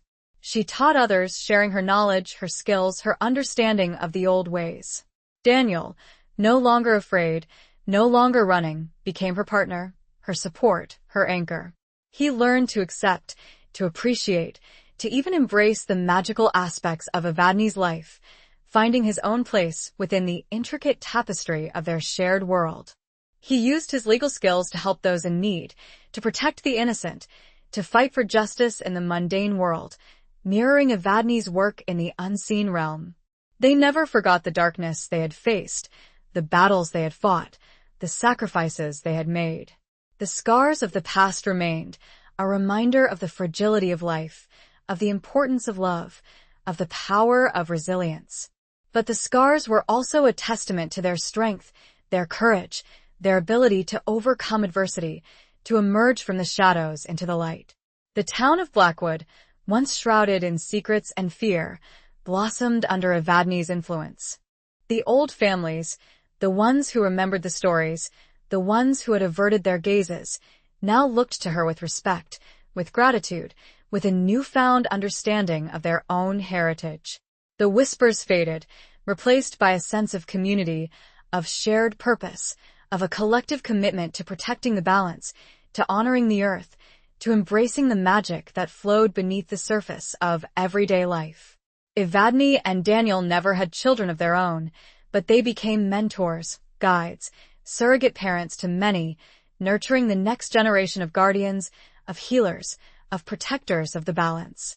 They grew old together, their love deepening, their bond strengthening, their lives intertwined like the roots of the ancient oak that stood in Evadne's garden, a silent witness to their journey, a symbol of their enduring love. And as the years passed, as the seasons turned, as the moon waxed and waned, Evadne and Daniel continued to walk hand in hand between two worlds, embracing both the mundane and the magical, their lives a testament to the power of love, of forgiveness, of second chances, of a new dawn's embrace that had transformed their lives, their town, and their world forever. The whispers were gone, the song of their shared life, a melody of love and magic, echoed through the years.